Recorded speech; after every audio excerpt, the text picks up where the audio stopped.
Ready? Yep.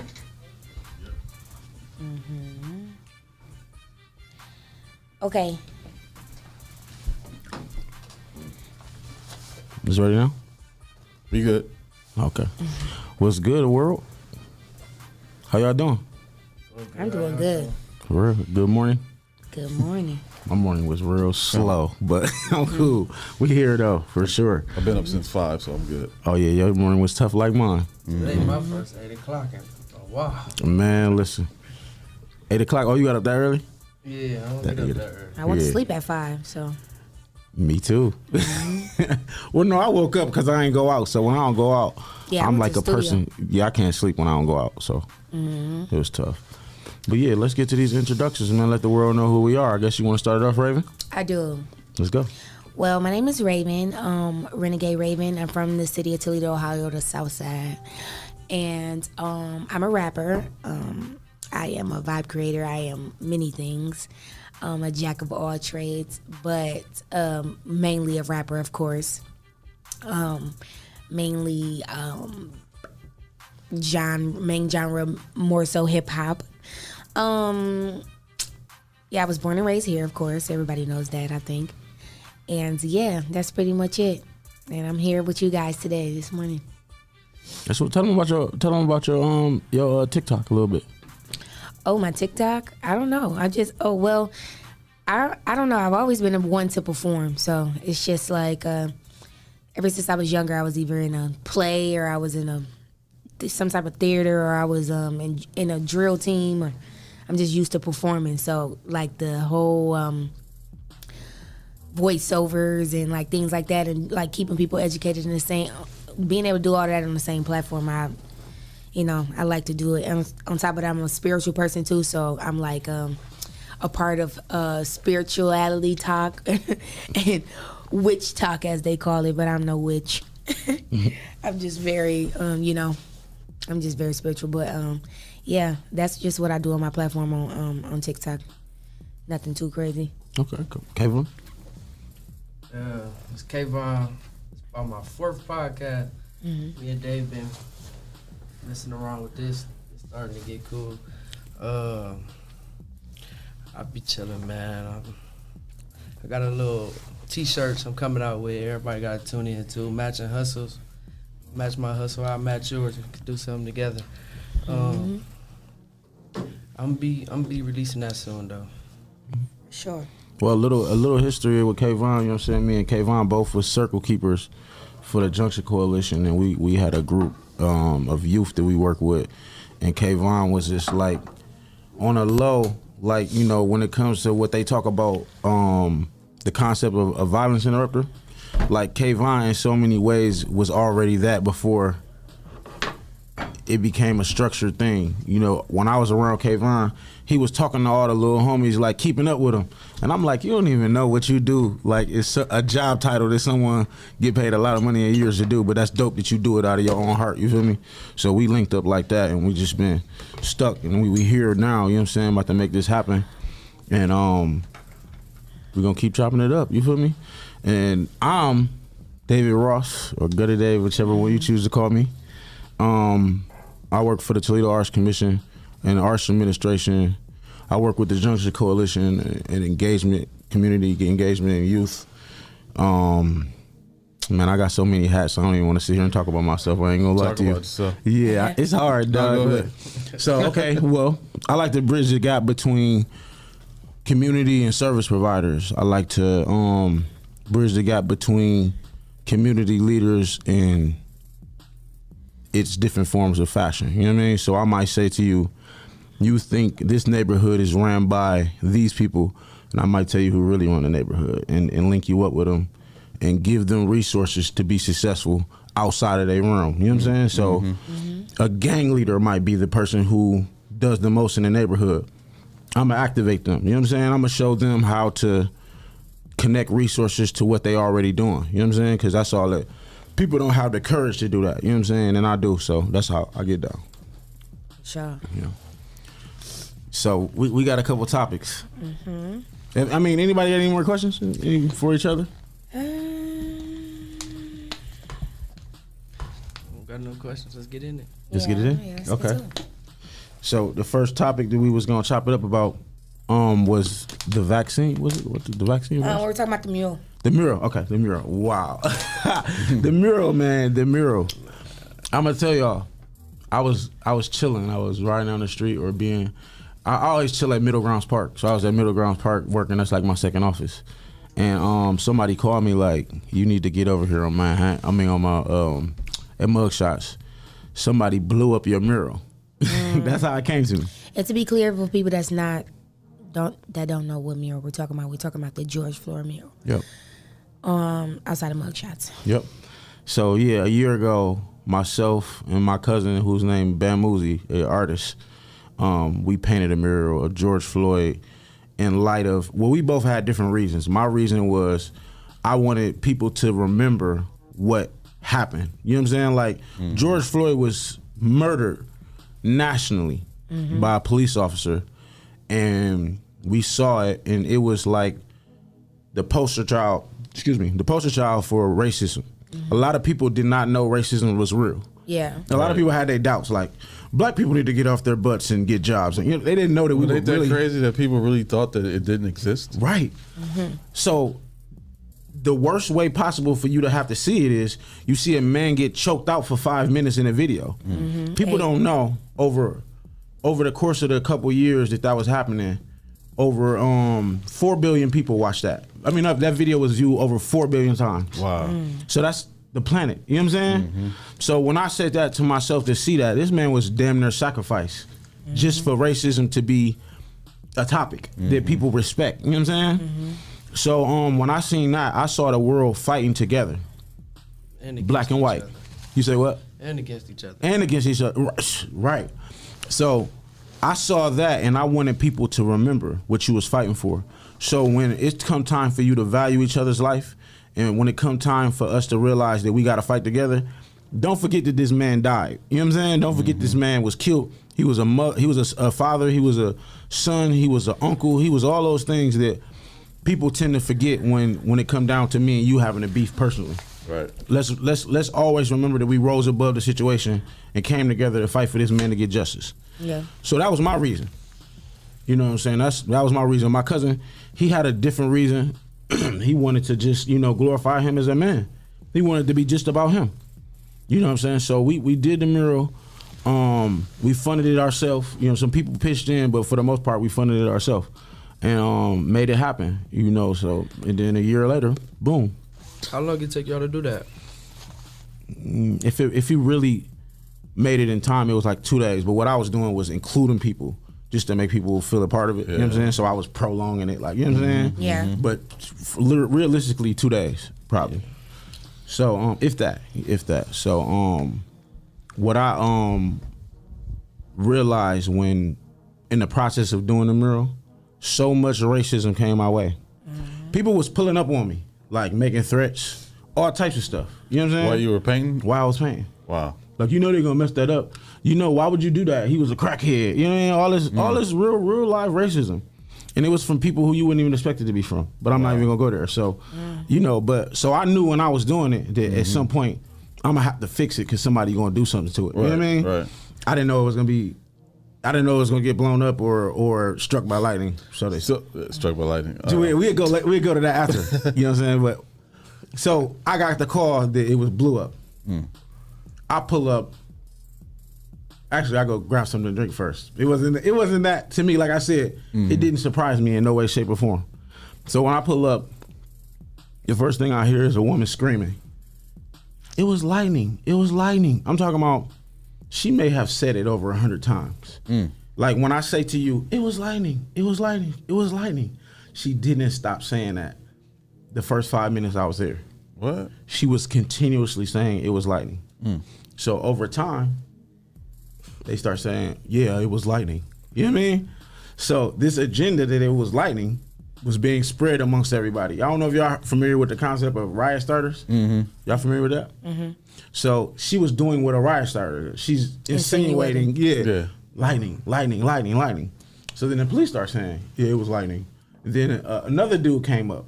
It was so weird. It was like he was planted in a situation. He came and he was She was like a hillbilly type person, like a Trump supporter type vibe. You know what I mean? He walked up with the same accent. They had like Southern accents, and with the Trump supporter vibe. It was lightning. Yep, I seen it. It was lightning. You know what I'm saying? And I'm just sitting here looking like, what did it look like then? You know what I'm saying? Like you saw a lightning bolt hit this wall, and it left no trace of a lightning bolt. It left no fire residue, anything. You know what I'm saying? So I just start peeping the scene. Police officer, my dude Hilo, y'all know Hilo? Hilo is the former owner of Mugshot. He's the owner of Mugshots. He's the owner of the building. He like, should I call the police or anything? They like, why would you do that? And he like, I mean, it could be vandalism. We don't know. And they was like completely dispelling the fact that it could have been vandalism. And he was just like, what do you think, Dave? I said, call the police anyway. So he called the police, and then they came. The tone that they had was underlined in, we don't really care. Right. Like, why are we here? You know what I'm saying? Who cares?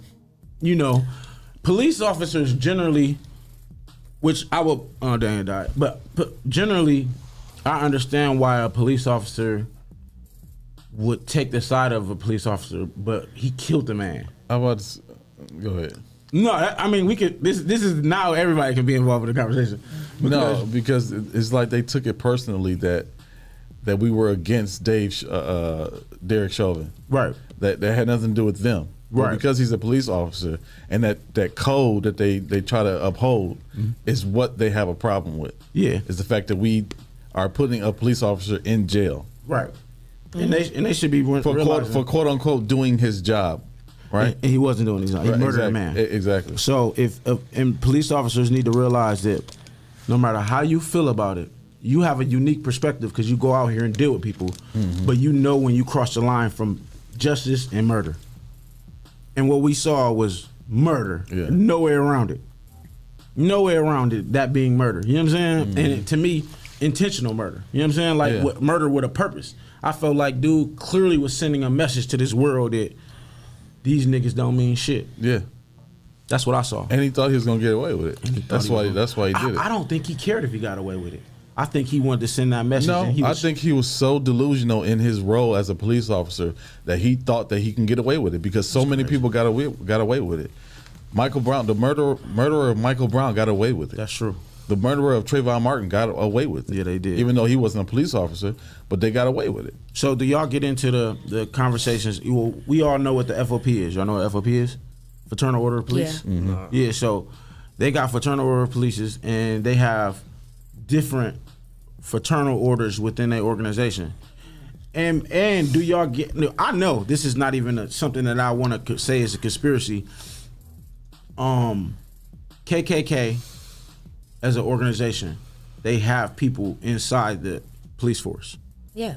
Facts. You know what I mean? So when I saw that, I felt like that was some type of a charge. So that's what a fraternal order does. They charge people to do different acts.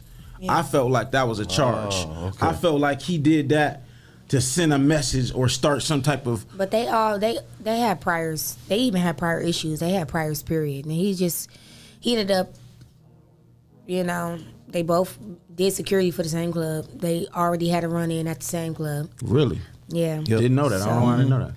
He already had a vendetta against him anyway. That was the reason why they was even able to, do what they did. And on top of that, we all thought it was for 7 minutes, 8 minutes, and when we got to court, it was really 9 minutes and 30 seconds. Yeah. So it's just like even more. It's like it just gets worse and worse once the case got to being revealed or whatever in court, and they try to bring up all kind of priors and stuff like that. A justification for somebody being killed on camera. It's crazy. It didn't matter. I don't understand why they thought that mattered. Yeah, I don't understand it. They kept with the glasses. The prosecutor kept trying to bring up stuff like, did you know George Floyd was dead? Did you know he was that? Did you know he was... Okay, he had fentanyl in his system, that's why he died. No. There's people walking around with fentanyl in their system right now. They ain't dead. Right. You know what I mean? So, don't get me wrong, it's a deadly drug, but it's just like...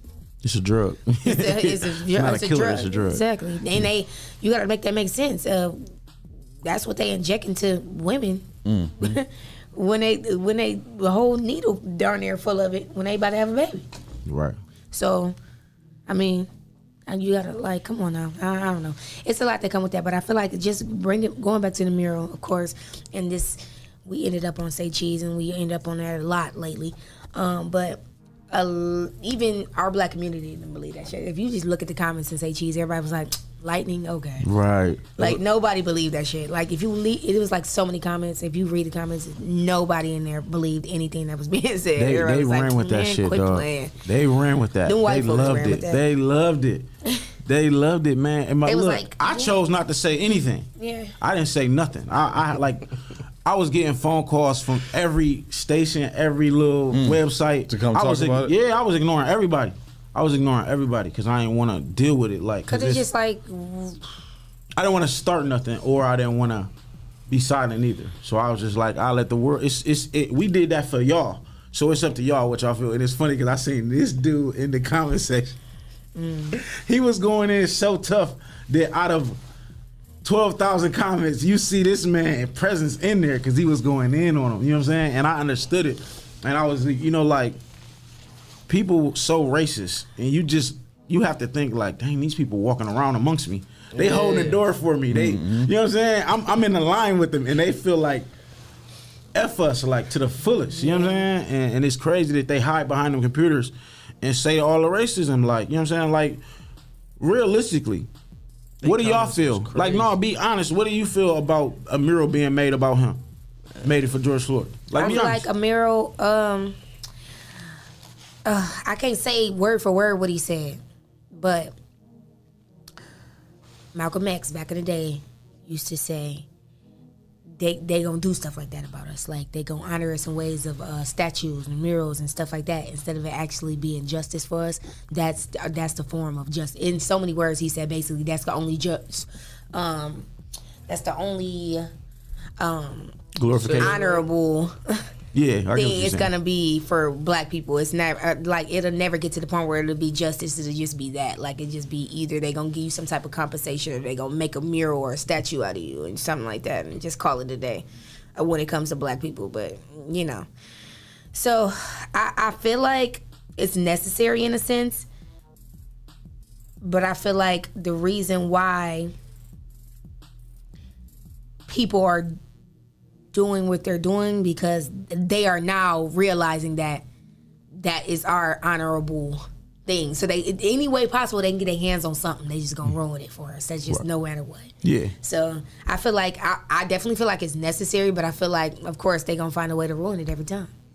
Do you feel like that I shouldn't have done one of him? Oh, No, you were supposed to do that. you were supposed For to sure. do that for sure. You know what? I think the mural wasn't just about George Floyd. No, like not you at said. all. Not at all. I think people are misunderstanding why you did the mural or what the mural was about. Mm-hmm. People don't understand that it's not just about George Floyd, but that's what happens. That's what's happening to us as black people. Period. Yeah. From the beginning of America. And So- then it's this whole, then it's this whole like black people kill black people thing. Like, you know what I mean? Yeah, that has and it's nothing such to do such with a stigma yeah. on this whole like black violence thing, when really white people kill white people all the time. Like, you know what I'm saying? that's more. Like, y'all that's a literally go scapegoat. to war. Y'all really like Nazi, like, I'm talking How about about- Jews. Well, I'm Listen, talking about y'all kill each millions other. and millions of white people kill each other Holocaust, all the like, time. It's more Dog. white people than more black people. So Yes. white on white crime exceeds black people. Exactly. Crime on black crime for sure. Like the Holocaust, though. Like, y'all, like, Right. hello? Like, y'all literally, even the man that, what was the crazy man name that ran the cult and took all them people that thing and made them drink that stuff and killed yeah, all of them? Oh. I forget his name. Y'all are just crazy as hell. That's all that is. Like Arizona somewhere. No, he took them to some, I don't know where Yeah, he he had took them them. all drink the Yeah, special Bruce- Kool-Aid and they all His died. last name and then Jones he or something. drunk it Something I can't Jones. remember. I forgot. Jim his name. Jones. Jim Jones. Right. Yeah. It's crazy. Yeah. Like, y'all do, like, it's just like the mental for me. I don't want to go deep into it because, you know, I'm spiritual, but it's just like, it's a different, okay, look, we're placed in these environments, right? And we're like literally born into poverty. And they placed us in these situations in which we they put drugs in our neighborhoods. They put guns in our neighborhoods. They do all this stuff and expect people to just be angels. Like, you know what I'm saying? And then it's just this. It could get down to all the stuff they even put in the food and all kind of shit that just, you know. Absolutely. But it's just like there's a stigma of black people that we just these angry people and we just this and we that. But you got to understand the generational trauma that comes That's what from. They don't understand. Exactly. Yeah, we hurt people. They don't. Before anything you call us, we hurt people. You know what I'm saying? We hurt. Exactly. We dealing with different trauma and we dealing with so many different. We're undiagnosed. We're unassessed. You know what I'm saying? There's so many reasons why we have the behavior that we have, and if you feel like you should ignore those facts, you're ignorant. Exactly. There's no way around it. Yeah. Exactly. What you think about do you like, you know, people saying genuinely like you could have did a mural of anybody. What made you do the mural of George Floyd? Like he didn't deserve it. That's what people were saying. More white people were saying. I wanted to say that was the biggest thing to me about the whole mural. Like it sparked so many conversations before the damage and after. So it was. Now we here talking about it.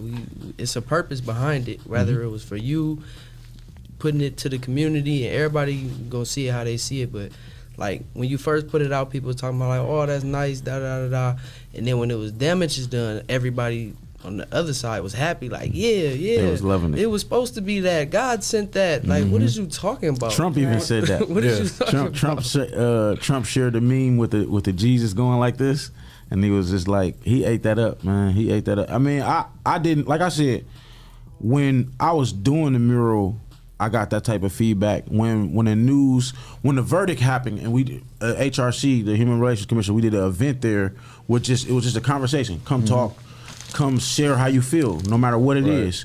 And when they shared that article, people was in there like, why would you do that? That's stupid. I hope city funds didn't pay for that, blah, blah, blah. It was just, man, they was going in with the racism. And so when that happened, well, so in the comment section, Imani Latif said, ironically, a brick wall just a few blocks from your mural came down the night of that storm.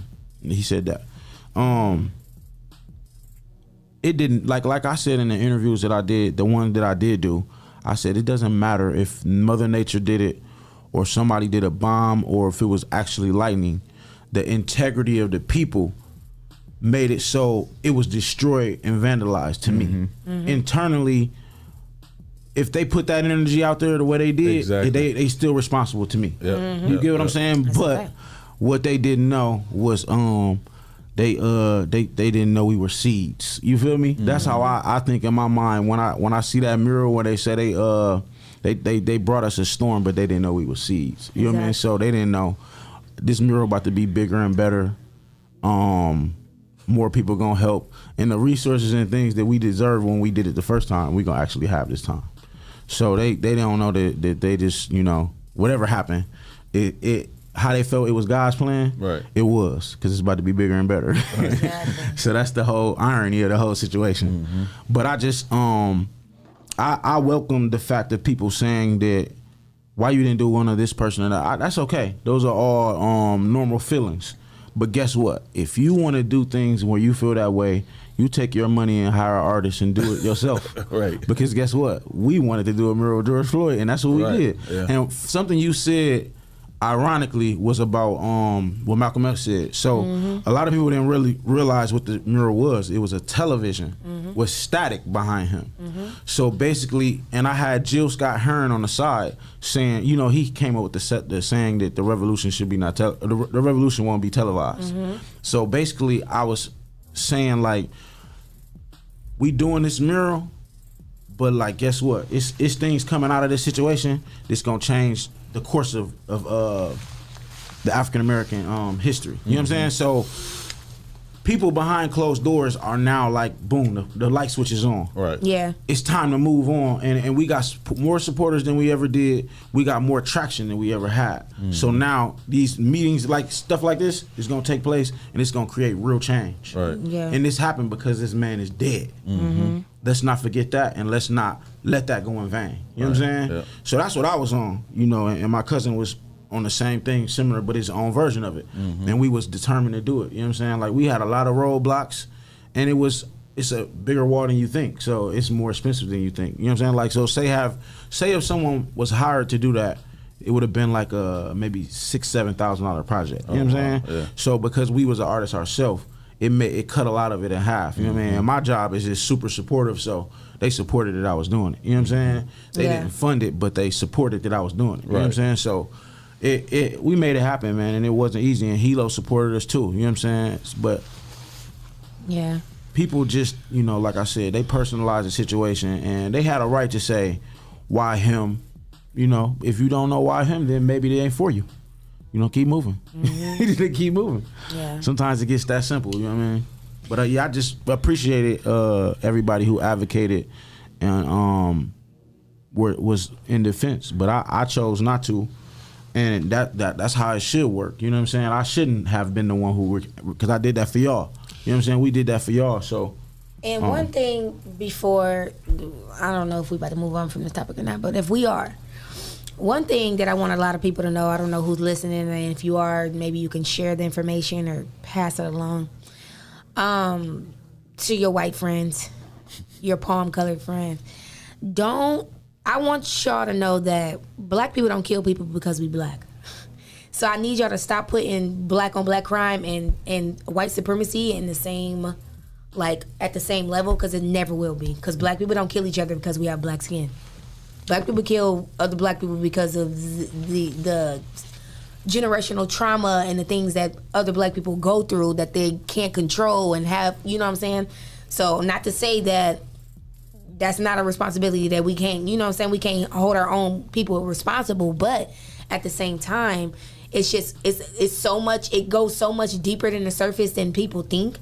There's not just nothing that can happen overnight. Just like racism cannot be changed overnight. A lot of stuff can't happen overnight, but I don't want people to put systematic racism and white supremacy and rhetoric and all that in the same light as black people killing black people. Let me give an example. Because that's insane. Like, you know what I mean? When you take two pit bulls who are naturally born naturally as the kindest dogs ever, right? Mm-hmm. But then you beat those dogs and make them mean. Mm-hmm. You take two pit bulls, you make them mean. Mm-hmm. You breed them to be mean, vicious dogs because you're beating them all the time. Mm-hmm. Then you put them on the cage together. What's going to happen? They're going to fight. Dog eat dog. Dog eat dog. So that's what they did to us. They beat us and made us.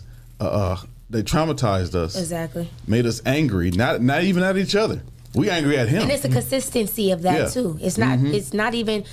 Sometimes it's not even genetics. Sometimes it's just really a consistency of. Well, yeah, it is genetics, but it's a consistency of the things happening generation from generation. Because you see more and more and more and exactly. more. The first set of freed slaves are traumatized. Exactly. But the second generation after that are more traumatized because they seen what happened to their parents. Exactly. And it's happening to us, and then it's happened to. And that's just not even to get off topic, but just real quick. A question was asked on why black men date outside their race, right? And I was telling them just the history of it, like, okay, boom. It goes all the way back from slavery, right? Where men are stripped of emotion just to be able to survive in America. They beat, they dog walk, they talk too crazy, they this, they, and the third to be able to survive in America.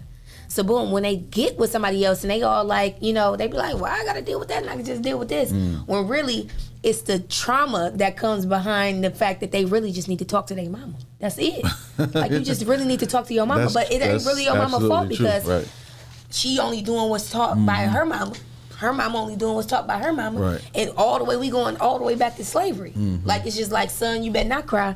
You better wipe them tears. You better shut up. You better, you know what I'm saying? It's just like, black men are stripped of a lot of emotion, and that plays into a lot of the roles of what happens in the streets with them, and why they turn to the streets for a lot of things, because they don't really grow up with much emotion. They turn to the streets for anything, and just any type of feeling at all. So it's just like, that's why I need people to. I don't want people to put rhetoric and racism and white supremacy in the same light as black on black crime, because we aren't the only race or ethnicity or anything you want to say. We're not the only people of color or people period that kill each other with the same skin tone. No, that's fact. That's crazy. Fact. Like, white on white crime all of the crimes they match the environment. You know what I'm saying? And most African Americans that live in a low socioeconomic environment reflect the environment. You know what I'm saying? Exactly. One of the things that people don't like.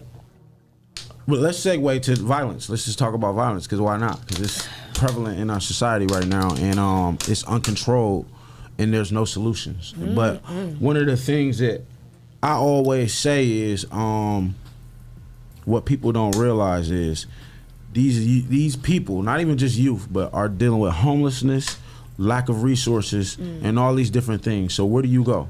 Look at the people on the corner, at the grocery store. Why y'all think they out there together? People think that they out there just because that's the hangout spot. They out there because they don't have resources and they share them. That's called social equity. You know what I'm saying? So we don't got enough for a beer, but we can all pitch in and get it. You know what I'm saying? We don't got enough to maybe buy drugs, but we can pitch in and get it.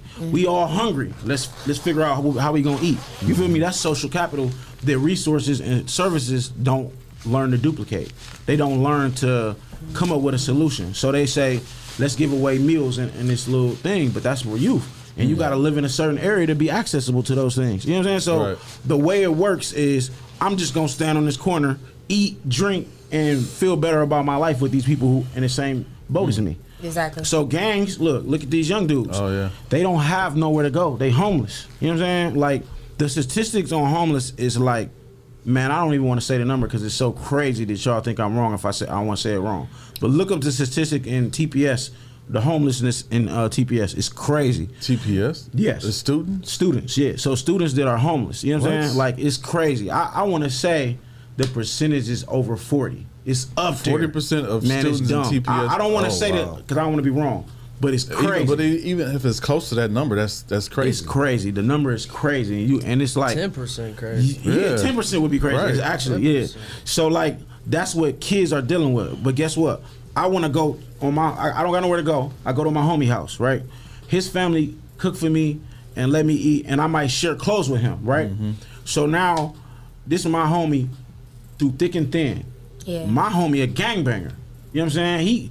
He get his social equity from his gang. So now he go through the situation where something happened where he got a drill or whatever they call it right now. Yeah.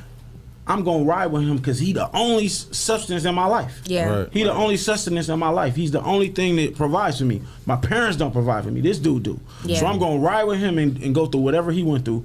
His allegiance to his gang is because that's where his social capital is. His gang provides his social capital. His gang protects him, gets him money, gets him even shelter when he don't got it. You know what I'm saying? So people don't realize these are processes that we can't replicate. No service provider, no youth organization has learned to replicate this process or intervene in it. You know what I'm saying? Yeah. So you could go to these little dudes and say, hey man, come work this job. But then you gotta go deal with people who don't understand him. You know what I'm saying? It's just, for real, if we don't learn to take things in our own action, it'll never be right. You know what I'm saying? I think, and what's the biggest misconception about being homeless is not having a home. Being homeless could also be not being stable too. Not being stable. Like, you know not what I having mean? So exactly. you can, because I moved out my mom's house when I was 15 years old. I don't even know stability if it slapped me in the face right now. To this day, I'm still struggling with it because I had to learn it so early. I was so young and so unstable. And I even before I actually moved out on my own, from a kid, I was in every other household. My granny house, my godparents' house, my auntie house, my here, my there. You know what I'm saying? I never was with my mom. And that's not having a foundation. She was 20, exactly. Right, she was 23 with 3 kids, and she had to go to school. She had 2 jobs. She had to, so we never was with her because she had to try to find ways to provide for us. But it's just like that. I think that's the biggest misconception. People be like, "Oh, well, you got a roof over your head. Well, that don't make it a home. That don't mean a home at all. That don't make it a home. That don't make you stable. So might be going home to nothing. Exactly. Right. That's a fact. Go nothing. Literally nothing in the house. A good analogy is a puzzle, right? A puzzle with all these broken pieces. How could you ever put together a big picture with all these broken pieces? You know what I'm saying? Yeah, I can't. And that's what that's what society is telling us as black people, that we need to put the picture together with the broken pieces. You know what? And we are we're so, they upheld us with so much responsibility to have character, and you know what I'm saying, like especially the black community. It's like, okay, well, it's okay to be broken because it builds character. It's okay to be told no because it builds character. You know what I'm saying? We come from all these broken places, and then they want us to be whole at the end of the day. That don't even make sense. Man, I want to hear what you got to say, but I had a situation where I had a female in my life, and she know what I've been through in my life, you know what I'm saying? And she saw a baby picture, a young picture of me. Yeah. And she was just crying. I'm like, why are you crying? And she like, I can't believe anyone let you go through this. You didn't deserve that. And hearing that triggered something in me, because no one never stop us and say, you don't deserve what you went through. People say that made you stronger. You know what I mean? They never say you didn't deserve what you went through. You know what I'm saying? Look at like I'm looking at you right now, and I see where you at mentally. And when I first met you, I see where you could have been. I know that you deserve more, a better opportunity to be who you are now, and who in the direction who you are going to be. There's not enough people making it so everybody can maximize their potential. It's like the ingredients in poverty is there for us to fail. Ain't nobody sprinkling a special sauce in there for us to succeed. Exactly. Listen, there's something I want to talk about as far as helping us become who we're supposed to be. Even as business owners, right? We want to start a business, and I want to employ my community. And if I'm able to employ my community, that'll take some burden off of the community itself from trying to grow its, because we can't grow from nothing and become something. That's like a 1 in a million chance. Like LeBron James is a 1 in a million chance. A Kobe Bryant is a 1 in a million chance. But we can't go to these white banks and say, hey, I want to get $100 million in my, not even that much, $1 million in my account so I can employ 100 people in my community so I can run my business. Me running my business will employ those 100 people, which will bring my community up, because now everybody's working in my community. That's one of the things that they put that red line, that red tape, or whatever it is, so that we can't make those advances. Exactly. Right. And the people who got the information about that ain't giving it to you. Right. Exactly. Like shout out to Lex. She was tuning in. We've been doing a series called just like let's link up and do these things. Like we just did a lenders forum. We had lenders come and explain loopholes and roadblocks before you have to go through them. And it was like 4 people there. But it was bad timing. We're gonna do it again. But it was people there, and they was giving us jewels. Like I'm talking about, you don't know that your Cash App could get you a loan. You know what I'm saying? It's through a certified over bank. You know what I'm saying? So it was just like things like that. Resources and things are what we lack, and we don't have access to it. And when there's black people and people who know these things, but they choose not to engage community. They choose not to give them to you. And they choose not to say. Organizations choose to say that they don't want to deal with drug dealers and stuff like that. Like it's a lot of your past will reflect their decisions sometimes. You know what I mean? But it gotta be. Sometimes our past is not our ultimately and not our fault. Right. No. And no, it never is. No one chose to live in poverty. Right. Yeah. No one said I want to be in poverty. Right. Yeah. No one said that we want to go through these generational things that we're going through. Yeah. We all want solutions, and they're not given to us. You know what I mean? And I that's what I do as a person. I try to challenge my community and challenge people to educate themselves, self-educate yourself. You spend all that time on your phone Googling and weird stuff. Google something that's gonna make sense for you. Google something, a resource. Listen, if I would have went to school for all this stuff, I would have been like in debt. Right. Because I use YouTube and Google and all that stuff. Absolutely. It made me it gave me freedom to learn and to do, all the stuff that I want to do. The contracts that exist for you, you still can get them without a degree. Right. Yeah. You know what I'm saying? So self-educating yourself is everything if you choose to utilize the opportunity. Right. So when I go to schools and do pick ones and when we do circle, that's what we teach kids. To utilize opportunity. There's nothing different between you and the celebrities you look up to. Is they had an opportunity and they utilize it. Are you going to do that when it come your way? No, because they don't. Right. You know what I'm saying? Because like I said, we got technology in our phone, in our hands, and we not utilizing that. Yeah, to touch on what you just said, my dude, he been in jail, I think, going on 16 years. He was my bunkie when I was in there. And he called me the other day like, hey, what you been doing? Like, nothing, chilling. I'm telling him about the little T-shirts and stuff. He like, oh, yeah, you got your LCs? I'm like, no. He trying to tell me how to do it. Like, you can go online. I'm like, bro, you been in jail all this time, bro. But he studied everything. As he should. He called home from jail like, hey, if I wanted to go about doing this, how would I do it? And his people's give him the information, and he go write in his books and go to the library, look it up, and talk to people. And he just study everything. Like he got so much knowledge from jail though, and he been in jail 16 years. You know Was he why? like that when he wasn't in jail? Was he always like that? No, he went Time. to jail. That's 18. utilizing opportunity. That's time. He's Yeah. using his time. Yeah. That's a so- luxury. But that's something that we can do out here, though. That's what How I'm much saying. longer he got left? He gonna be in there for a while? It depends. It's up to the parole board. Yeah. I love when I see people study and you know, when I was young, I used to be, you know, more delinquent than what people would know. And my librarian at my school loved me, and they call her the library Nazi. No, she ain't like nobody but me, and nobody liked me. You know what I'm saying? So they used to be like, why she like Dave? But they don't know I was in that library all day studying things that were on my mind. You know what I'm saying? Right. Learning what I need to learn. That's me about anything. You know what I'm saying? We all need to do. For sure. We get so much further with the information. You want to know what's crazy? Is majority of the information we didn't know is in books. And they knew that. That's why they put it in there. And they know well, look, but it goes, like I said, everything resorts back to slavery. What They didn't want us to read. What is it? Yeah, they didn't want us to be exactly. spiritual. All of this stuff was too close to being free. Yeah. So it was just like, no, you can't do that. That's why No. we don't like to read, because we were taught not to Not read. to read. We got in trouble. They got in trouble for reading. Yeah, you can't read. It's What are you embedded doing in our trying to read? DNA Right. to be like, How dare you trying to read? Right. don't do Like, all yeah, that. because if you can read, you can send a message. You can send a message, you can get away. You Right. can't read. What are you doing? And we still look. And look, We now still everybody doing like, it. Man, look. I ain't about to read that. Even when it comes to fine prints of things. Even and then if we be on the phone somebody's- cussing these people out doing Listen. damn well say it right here. You just ain't read. Dave, what happens, or Kayvon, what happens if your girl send you a long text like that? Which I ain't reading that. I ain't reading that at all. Exactly. I say it all the time. I need to stop I'ma doing that. skim Because through I'm it. going to go back. I'm going to go back and I'm going to read it. Because I say it all the time.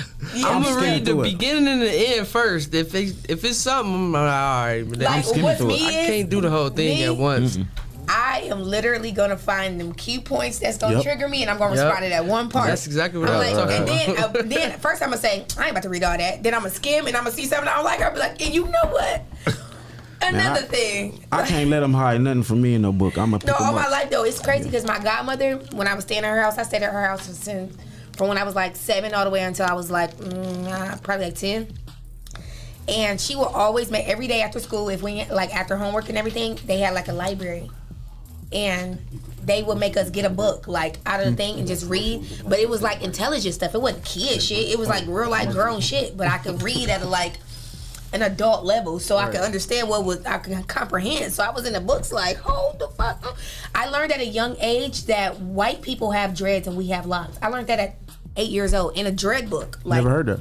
literally in a dread book. We not like, because our hair is like, it's like a in a sense, a lot of people, especially people like Jamaicans and like Haitians and like Rastas and stuff, they look at that as somebody saying that their hair is dreads is like racist. Right. So they feel like our hair does not dread. It locks up, like, because we have coarse hair, and white people hair like dread because it look, you know when it do what it do with mats and all that other stuff. Anyways, so I learned that I learned a lot of stuff at a young age, and I start having to not read books because I start feeling like I was going crazy as a kid. Like, nah, fortunately, I know way too much than y'all, bro, and I try to bring it up to my peers. We and they in be like, the what are you information talking age about? now though. Now we in the actual information Of age. course. So you can YouTube things that you couldn't read in books. Exactly. You can actually YouTube things, but you have to learn to censor people's opinions from facts. But you know and what's- you research yourself. You know what I mean? You know what's even what's more like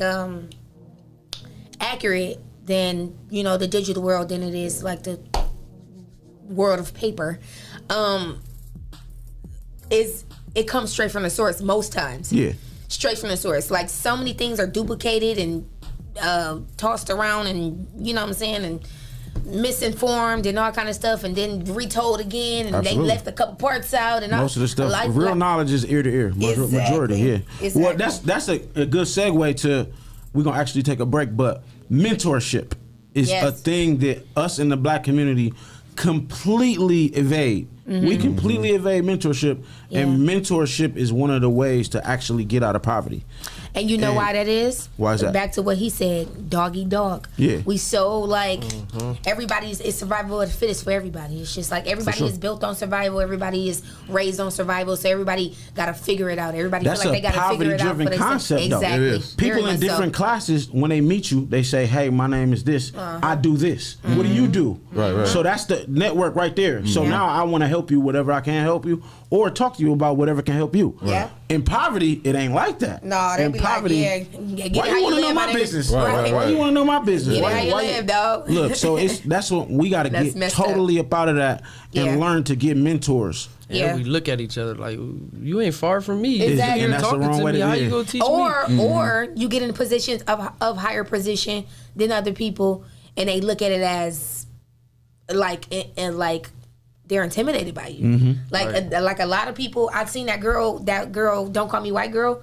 Even though she was joking, she was dead ass. Like she was like, in North Philly, we kill each other if you doing better than us. You got a better outfit on, you gotta die. You got the girl I want, you gotta die. She was like, you get more money than me, you gotta die. You got a nicer watch than me, you gotta die. She was like, that's literally the mentality in North Philly. Like that's why so many people die in Philly, because that's literally their mentality. And I'm like, and that shit's crazy. Like, how you want to kill me because I got a better outfit than you, or I got the man you want, or the girl you wanted? That's crazy. But it's all about whitewash. That's just what they want us to do. They want us to go. They want us to X each other out, wipe each other out. They can't do it on themselves. No, they can't do it themselves no more. So they want us to do it. And they got a perfect plan, and we executing the hell out of it. It sure is. So you ready to go to a commercial? We're gonna go to a commercial, right? But when we come back, we're gonna talk about the vaccine and what was the other thing? I forget. Vaccine and voting. Yeah, voting too. Yep, and we're gonna popcorn a little bit too. So if whatever y'all watching, I see people in the comment section got things to say, just throw it out there. You know what I'm saying? If y'all got something to say about those topics, vaccines and voting and whatever else on y'all mind, just share it, and we're gonna get to it when we get back. Yeah. Film, he wrote that weed. Man, he the best out here. If you ain't fucking with him, nigga, you dumb as hell.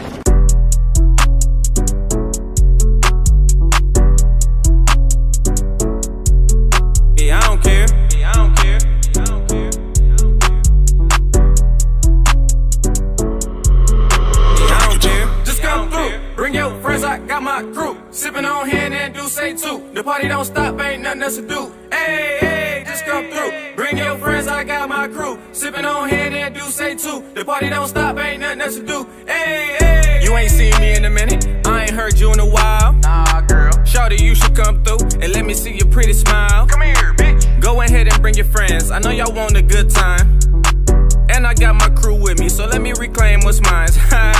Nah, I'm just playing. I got the bottles popping and the music rocking. And we ain't stopping. It's a house party, so don't be tardy. That ass so fat, got me singing like Marley. And your whole crew got a lot of ass too. Go ahead, get loose, shake your ass, boo. Best believe my crew be on ratchet shit too. I guess the whole birds of a feather thing's true. Just come through, bring your friends, I got my crew. Sipping on hand and do say too. The party don't stop, ain't nothing else to do. Hey, hey, just come through. Bring your friends, I got my crew. Sipping on hand and do say too. The party don't stop, ain't nothing else to do. Hey, hey. What you sipping on, Crown? How you getting down? The drink so smooth, just like your pretty brown skin on me, but you know how that be. Now baby girl gon' throw that ass on me. Oh, I'm sipping on Patron, yeah, I'm in the zone. Just tryna fuck you all night till the morning. I know you got a man, so I gotta get you home. Baby girl, yeah, you already know what I'm on. I might mix it with Douce, tryna get loose, pocket full of ones, and I'm tryna see that ass shake. And you might get them all if you shake it well. Bitch, get that pussy up, but I won't tell. Back to the room, the bedroom, boom. Throw you in the bed, make a movie on Zoom. So call your friend and she coming upstairs. We gon' have a threesome, yeah, I don't care. Just come through, bring your friends, I got my crew. Sipping on hand and do say too. The party don't stop, ain't nothing else to do. Hey, hey, just come through. Bring your friends, I got my crew. Sipping on hand and do say too. The party don't stop, ain't nothing else to do. Hey, hey, hey.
it's something he can relate to. Yeah, I wanted him to touch on. Is it you live?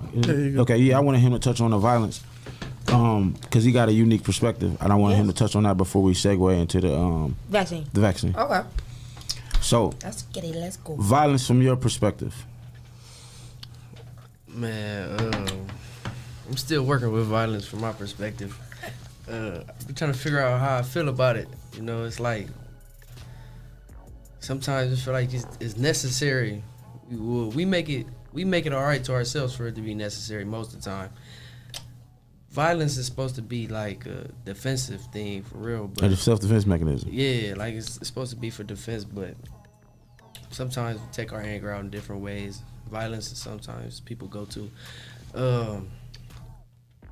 What do you think? I want to ask you, what do you think?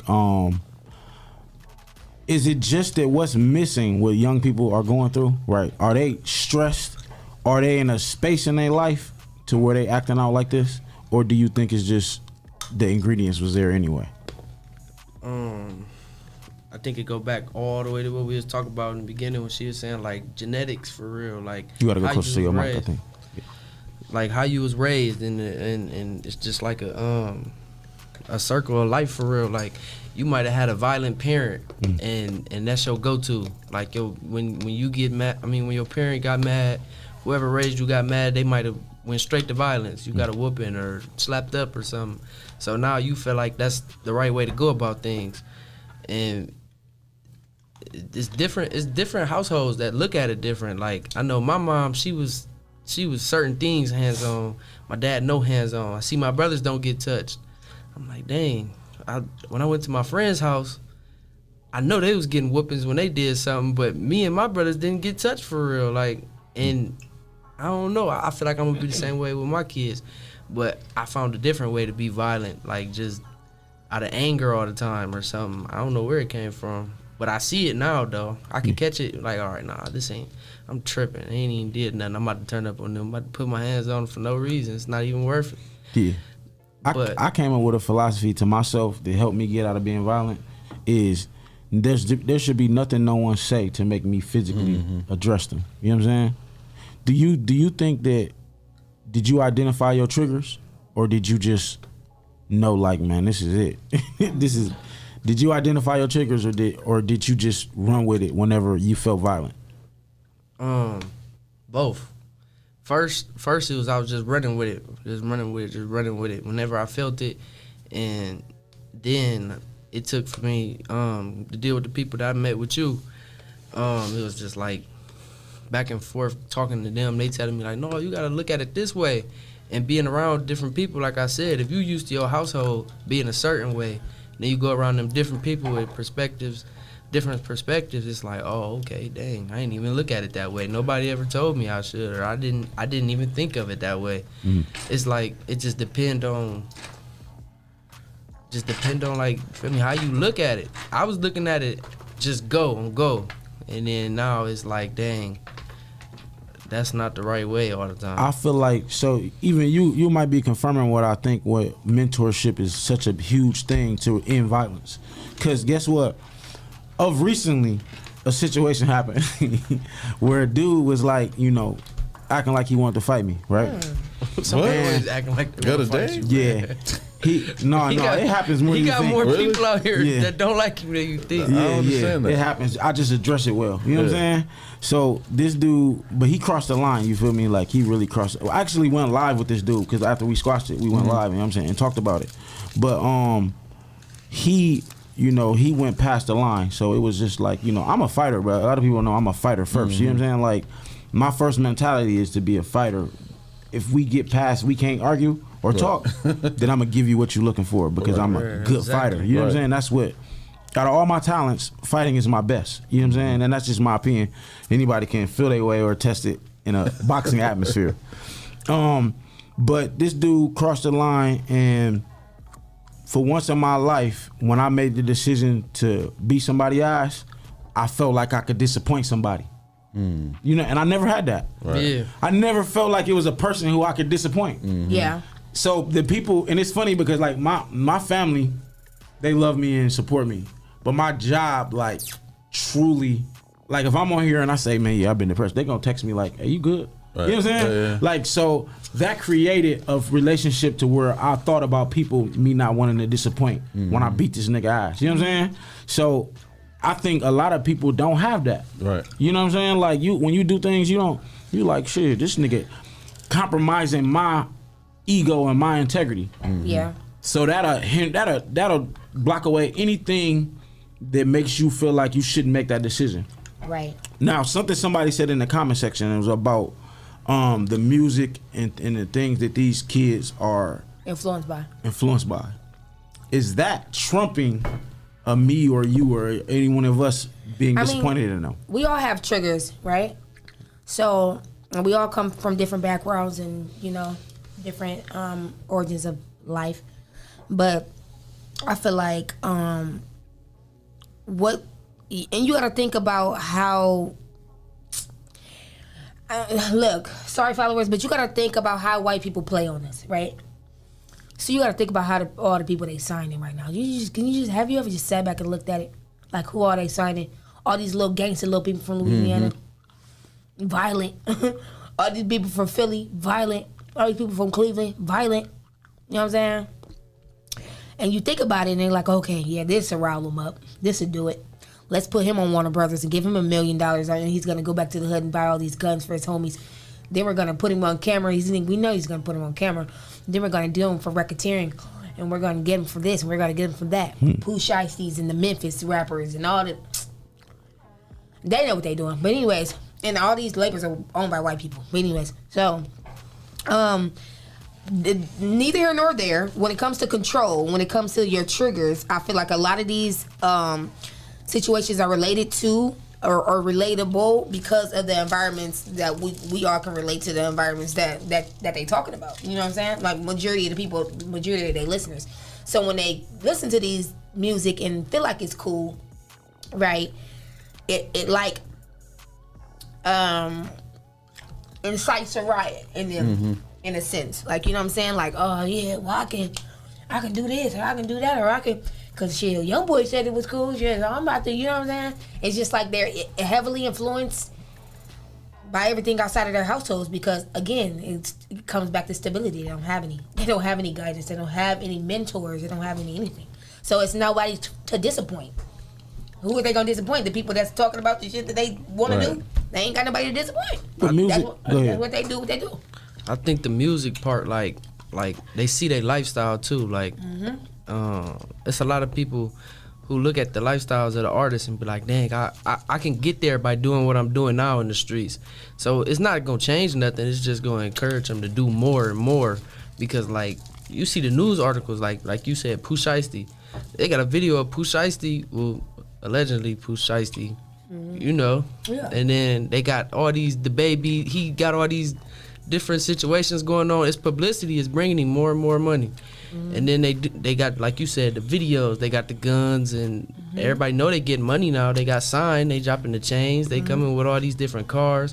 Everybody looking like, oh, okay. Well, if I keep doing this, how I'm doing it, if I can be as gangster as possible, it don't matter how my music sounds. Because honestly, a lot of the artists suck. And it's just like, wow, he getting paid because he really like that. He really like that. But like, man, and that's their infatuation. They're infatuated with people being really like that. Yeah, and it's actually up to the artist. I wouldn't blame anybody for what's happened systemically. I feel like the artist, if music has always reflected the environment, it's always been that since the beginning of time with hip hop, right?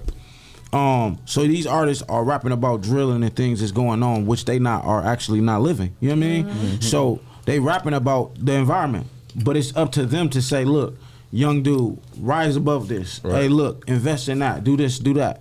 It's up to them. So I could never blame that on what a white person or a Caucasian or any race has systemically did, because it's up to you to change that. Like I did music and I was a producer and all the other stuff, right? When I realized my platform and my influence on community, I realized that I had to do something greater than what I wanted to do. You know what I mean? I had deals on the table and things like that, but I chose this more because I wanted to make a difference. That was my purpose in the beginning. Right. You know what I mean? And a lot of rappers who are like that come from the violence. You know what I mean? But don't want to glorify it no more. You reach a peak where you don't want to glorify it no more. About to say that. And these dudes don't have that luxury. They trying to get money, and they doing things behind closed doors, but it's not reflecting of what you see. You know what I'm saying? Right. And that's just the lack of I don't know what the word would be, but them knowing the next step. Like when you sell dope, you not supposed to never be infatuated with money. What is your why? What do you want to do with it? What's your out? How do you get exactly. out? Like we talked about this on the morning show a couple of times. Like you got these artists who's making millions of dollars, right? Why are you still in the same environment that you were in before you got these millions of dollars? Or change it. Why are you still doing the same? There's no people around them. Look at LeBron. No mentors. Have anybody ever have y'all followed Akron when LeBron was becoming LeBron? Yeah. It was projects in LeBron. I mean, in Akron that I went to. You can call it LeBron. LeBron, Ohio. It was projects that looked like the cherry woods, and I came back 4 years later, and it was condos. Oh, really? And the same people still lived in them. I said, man, That's this boy powerful. too good, man. This boy too good. They're not going to talk about that on They'll in the never media. talk Of about course it. not, I've because never they seen would it. rather gentrify something and make it a thing than let somebody Right. black change something, change the narrative. I was in the and same it be a house thing. with the same dude, and I'm thinking, oh, when did you move? He like, this the same house, bro. Like LeBron came and redid all of these. Yeah. Wow. And I never heard about it in I never heard about it in tabloids. And let me tell you something, and I'm gonna just say this online because I'm getting ready to release a song, and the song is more of it's to catch the younger people attention, right? And it's, even the stuff I'm saying in it will catch their attention, right? But I'm not releasing it on no platforms because my entire video is gonna be trolling the whole time. So I'm gonna be trolling everything that I'm saying in the song. You're not gonna have a choice but to watch it because I'm gonna literally make fun of people that think it's okay to kill people just for no reason, like or drill or do this or do that, like or be a part of gangs. I'm gonna literally troll you guys. Like, how's that for a mentor? You know what I mean? But I have a topic. Speaking of street stuff, is that okay? And we talked about this on Clubhouse a couple times. So I just want to go around and ask everybody before I give my full statement on what I feel like is the thing. So, how do you approve of, or do you approve of, or what do you think about altogether snitching? Man, You can go first. I go first. If you snitching, man, I don't know. Look, if you put yourself in a situation to be a snitch, then you put yourself there. That's the key point. If you put yourself there, and you got in the car with somebody, or you signed up, you wanted to be in the streets, and you with somebody, and you know that they about to commit a crime, but you acting like you loyal to this person, you acting like you cool with this person. If you got their best interest, you don't want to tell on them because you don't want to see them get in trouble. Yeah. But if you really, really got their best interest, you might not be with them in the first place if they about to go do something because you don't want to seem like you're encouraging it. Exactly. But the biggest part about that is you don't mislead nobody. I got one of my friends that I grew up with every day. He will not come around if he knows it's a chance of anything violent happening. He'll fight with us or something like that. But if he know that if he see like they got the guns out there, he not coming. I'm cool. He don't even want to carry no gun. Yeah. Somebody could try to hand it to him. I'm cool. I'm about to go home. I might go to my people's house or something. Yeah. And that's the most respectable thing that you could do with anybody in the streets because he's showing you respect just by telling you up front, like, this is not what I want to do. I'm cool. Yeah. I'm about to go this way. You go. Y'all can go do that, but I'm gonna go this way.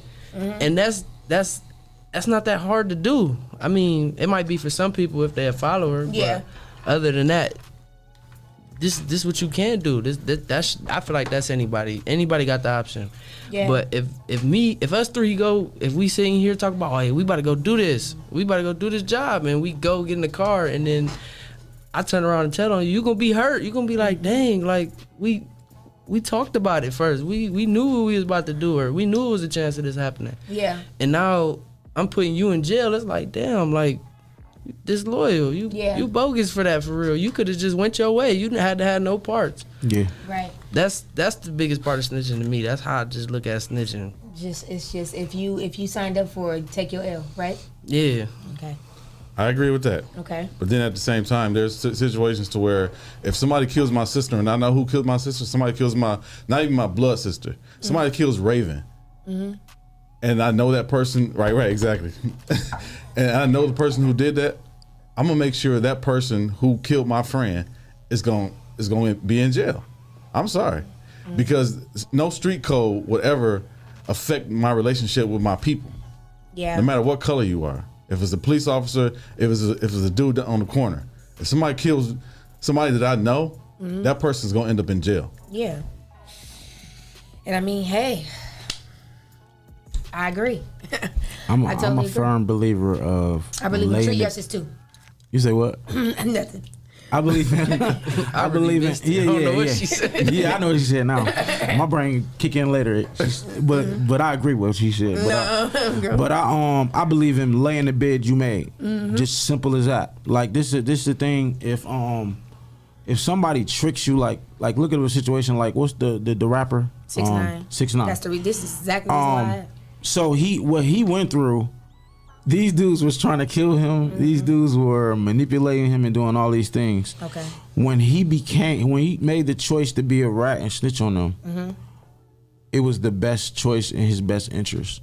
He is an unloyal person, so what he did reflected being an unloyal person. Yeah. He did what he's supposed to do as an unloyal person. Exactly. Me, I'm solid. I'm not gonna be around nobody. I'm gonna lay in my bed. Like all my life. Majority of the people around me have been indulging in criminal activity. When I pop in the car with them, I know that. Right. Because guess what? If they look like they own something, I ain't popping in the car with them. You know what I'm saying?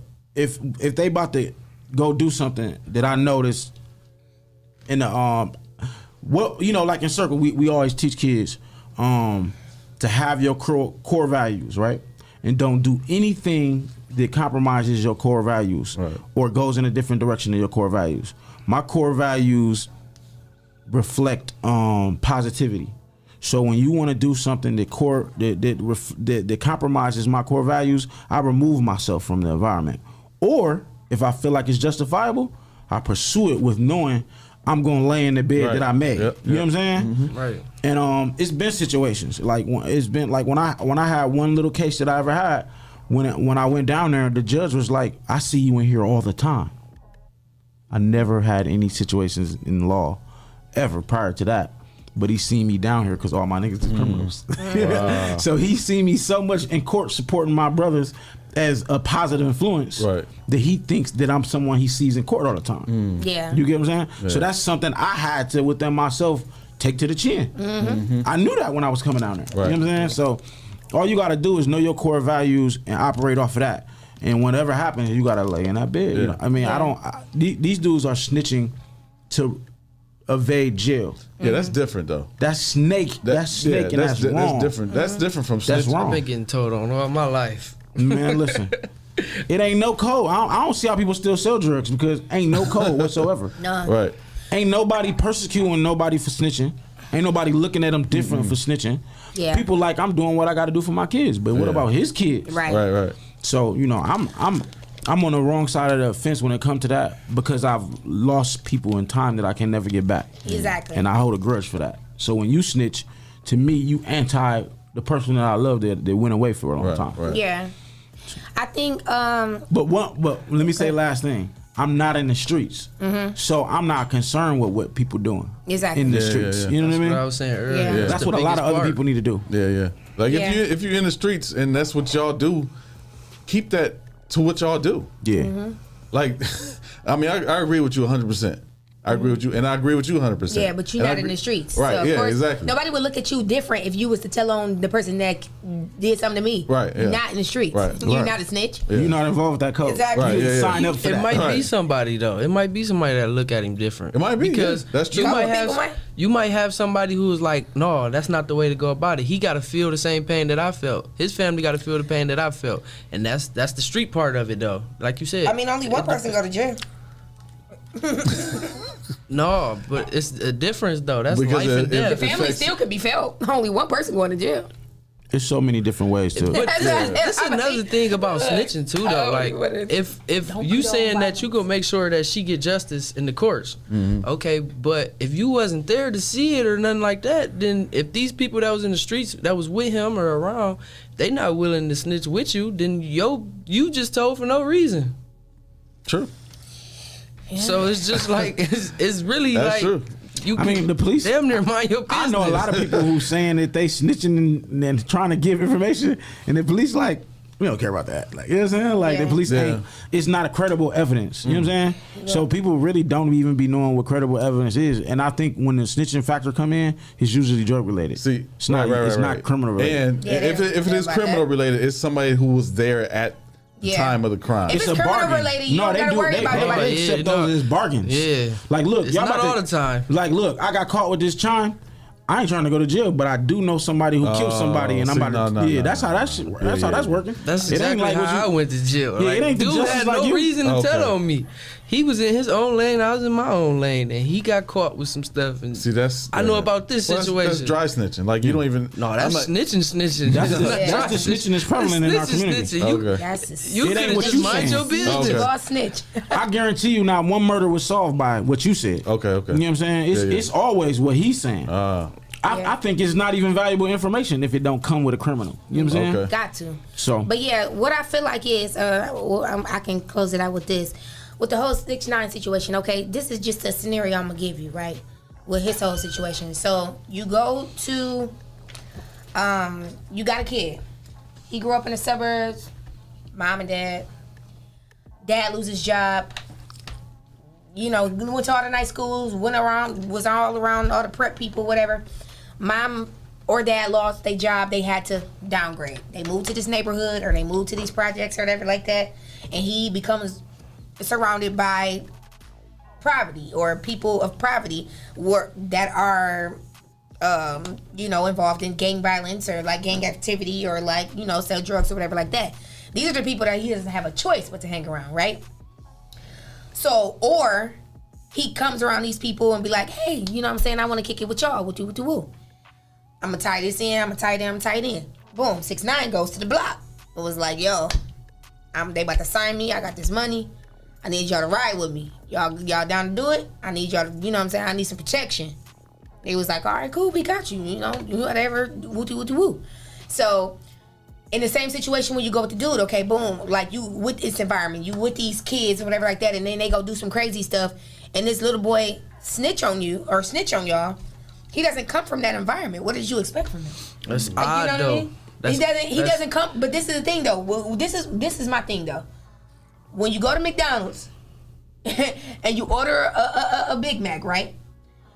You gonna get your lettuce, you gonna get your cheese, you gonna get your double patty, and you gonna get your mac sauce and the fry on the side and your Coke probably too.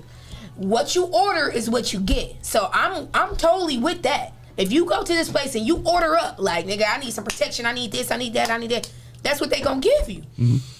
But you gonna get everything you ask for, though, that come with that. These niggas is grimy, you ain't know that. You might have a hair in your food. A billion. It might be a couple things, like, you know what I'm saying? It's a billion armed guards and protection companies. Exactly, you know what I mean? But niggas want to look hard so bad. Right. So he did get what he was looking for, yeah. And so you got what you was looking for. He wrong. He definitely wrong all the way around the board. That's what I'm saying. In that situation. But that's what I'm saying. He was wrong. Yep. But it's expected, is what I'm saying in his situation. You went and ordered something, and then you got to the window and was like, nah, this ain't it.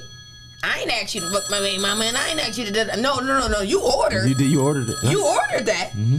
You just ain't know what came with. They don't owe you loyalty. They don't owe you loyalty. Mm-hmm. They just gave you what you ordered, and that's it. That's a problem. So you messed up? No, it's a very much so a problem. We got a call. We got a phone call. I believe this is Amani Latif. Hey. Yeah.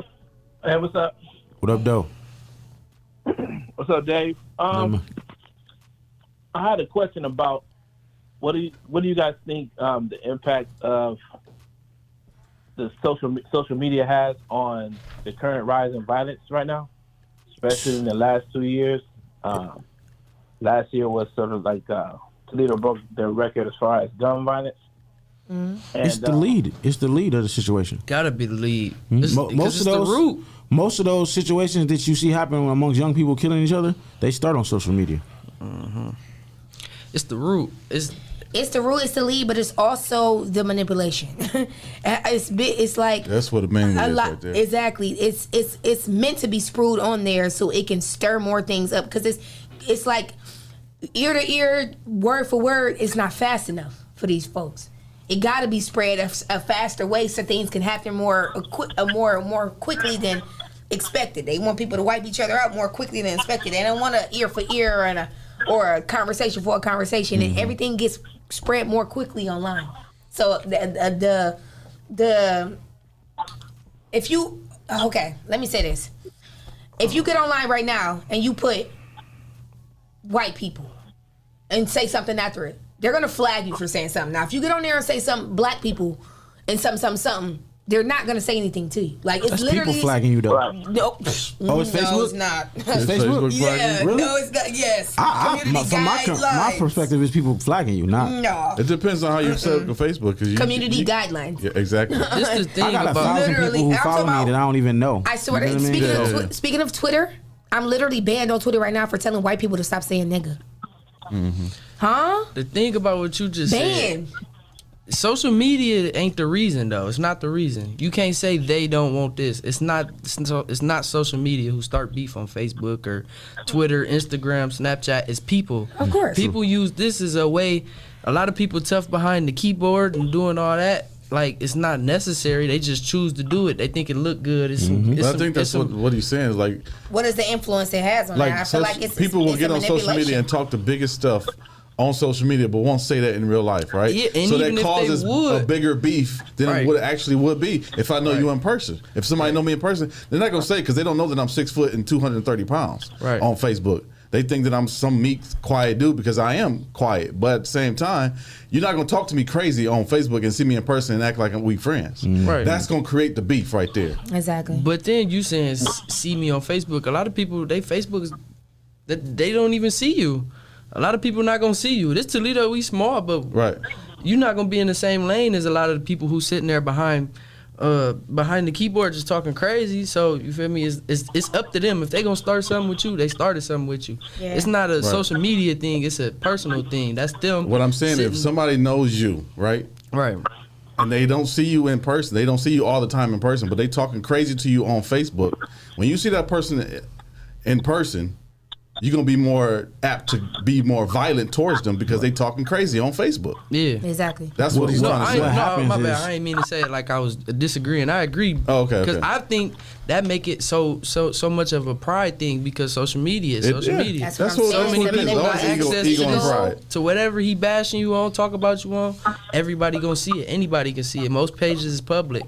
So if I'm talking about you on Facebook and we run into each other and Dave see like, oh, they have you and you don't say nothing to me, but I was talking crazy to you, you might be in the back of your head thinking like, dang, Dave think I'm soft. Right. So yeah, it's probably gonna escalate, Yeah, yeah. and other people might get involved because they see it, and yeah, the social Yeah. media Social definitely. media all about challenges people- the ego more than any Exactly. other platform in Yeah, the world. Exactly. With anything though. Any more platform in the world. Go ahead. I honestly feel like, because honestly, I hate to even sometimes that some people, including myself sometimes, have to stoop so low to the point where you have to have an audience just to feel some type of way about somebody. You can't feel some type of way about somebody just on your own. You know what I'm saying? You can't stand 10 and You just be gotta like, have I people don't like engage you. with you, You yeah, gotta yeah. go live and be like, I don't like this person. And then you're like, damn, what you want? Everybody else don't like me, not to like me because you don't like me? And I hate that sometimes people have to respond to those type of people just in the same, exactly. It's a level of attention that people Exactly. want that And you it's only just- get through confrontation. Yeah, yeah, yeah. Exactly. I'm not like anybody who know me know if you say something to me negative on Facebook, I'm in that inbox so fast with my number, or you you give could've me your called me. address. You know what I'm saying? Right, and right. it's to talk. It Right, ain't to right. be violent. You It's to could have talk. called, but you could have called me But I'm instead of never posting this on going. Facebook. I want to get paid for my entertainment when I entertain people. For real. So I'm not about to get on Facebook and entertain anybody negatively. You know what I'm saying? I'll give you all I've types had of my positive. share, Yeah, it happens. It happens because guess but what? it's always more so a response. It's never just getting on there being dry and just doing. You know what I'm saying? It's mainly people responding to people that's picking with them or saying like, or they gotta explain themselves or they gotta. The It's people just in the like- comments that say stuff like people will jump on there like we got a problem, cuzzo, or do I need to ride? All these people with these fictitious expectations of themselves or what they expect of you. Right. They ain't gonna do nothing. They not gonna do nothing. They not gonna say. I see dudes all the time. Man, he put his hands on you, I'm gonna kill him. You're not gonna do nothing. Literally. You know what I'm saying? You and look, when I see that, I done seen situations where people were saying like, agreeing with somebody, and I'm like, they not gonna do nothing. They not gonna say nothing to me in person. I'm not gonna entertain them. I don't know if it's my ego or what makes me not wish to respond to any type of social media conversation. That's the good ego, though. Yeah, it's the good ego. Yeah. But it makes me. I'm talking about when I see it, almost I know instantly like, why entertainment? Now, if it's somebody like if a situation happened where somebody was egging somebody on and instigating to be fun. Yeah. I know he get down like how I get down. So when I seen him doing it, I didn't care what nobody else said but him. Because me and him get it popping when we see each other. You know what I'm saying? So I had to make sure where he stood. Anybody else in there that with all this fictitious stuff, I have no energy for you. I can't allow you to get the energy that I could put into something positive. So I don't know if that's what it is we don't do, is acknowledge that social media is a fictitious world that only reflects off of real life. You know what I mean? So it's so many people this trying to stand on social media confrontation. Yeah. Like when I see you, it's on. Why? Yeah. Everybody was on here just talking. Because they said it and people seen them say it. But people who stand on, like, look, if you say, man, Dave, I got a problem with you, I'm going to call you instantly because I know you feel like you're going to address your problem. Now, if it's somebody who I know who a clown and say they got a problem with you, I'm like, man, whatever. Right. I don't even care. You know what I'm saying? I don't even care about that. Yeah, I might literally laugh at you. If I know you. I might say, I know you, bro. Yeah. I think it's all, when it comes down to it, even when these type of questions are being asked, it always should follow with a resolution. And I feel like the resolution to being on social media or being influenced by social media and just it carrying on to, real life beef, you know what I'm saying? It's just like, I know it sounds super cliche, but it's just like, if ain't nobody physically in your space, like trying to harm you, I don't feel like it should go as far as it be going on social media. Like, you know what I mean? Like, I feel like it never should go that far. Like, sometimes words typed out should not bring you to that level. Exactly. And a lot of the times where it's all about ego, it's about somebody hurting your ego or bruising your ego, and you like, nah, ain't nobody gonna talk to me like that, or ain't nobody gonna do me like that, or whatever like that. When it's just like, you gotta be so confident within yourself to where anything anybody else say, it don't move you in no type of way to the point where you just like, oh, where this gotta be handled, because you gotta know yourself enough to know that your reality of me is not my responsibility. Like, you could say what you want, but that does not make that my reality. That can be your reality, but I'm not responsible for that. There's been 3 people within the last year who went live about me. Oh God. On Facebook about this right here. 3 people. I didn't respond. I didn't go on their live. People try to tell me about it. I don't care. Yeah. That's because I put myself above my pride. Right. Yeah. That's what you got to do. Put yourself above your pride. And I'm not trying to be a hypocrite, because I literally just recently went live after being bullied for a whole year. Like, chill. It's going to get to a point where you're going to have to stop talking about me now, because I'm tired of it. But it was more so that I was tired of it because I knew what was being said and I had been ignoring it. But it was like more so to the point where people just wanted me to know for some reason. I'm like, I already know. Entertain them. I wanted you. I know already. I heard about it. I seen the tweets. I already know, fam. Like, they like, did you see that live? Yeah, I heard about that 2-hour live about me. Yeah, I heard about it. Like, you know what I'm saying? Like, it's just like it gets to the point where now you gotta, because you don't physically see these people and these people are intangible, you feel like you gotta respond in the same way that they responded or they approached you. And it's just like. And honestly, if I wasn't sipping a little bit, I probably wouldn't even have did that. But it's just like, you know what I'm saying? Just when it comes down to it, like I said, other people's reality of you is not your responsibility, period. Like, you just really gotta your responsibility is your projection of you. Exactly. So that's whatever vibe or energy you put out into this world. That's your job. And whatever how people perceive that is kind of up to them. It's out of your control. And it turns to what you were saying, Amani. A lot of the young people who killing each other, their beefs are starting on social media, and they use that platform to promote violence. And the thing of it is they don't understand how to get positive attention. Yeah. They're not giving the platform to have positive attention. I mean, so they think holding a gun up or flashing money in a post is where you get attraction. You know what I'm saying? Where people show you love and that's what they doing, and it's causing problems and the beefs and the going back. Like, I never knew a situation where young people who want to kill each other would have each other's phone number and actually talk. Like, they actually talk.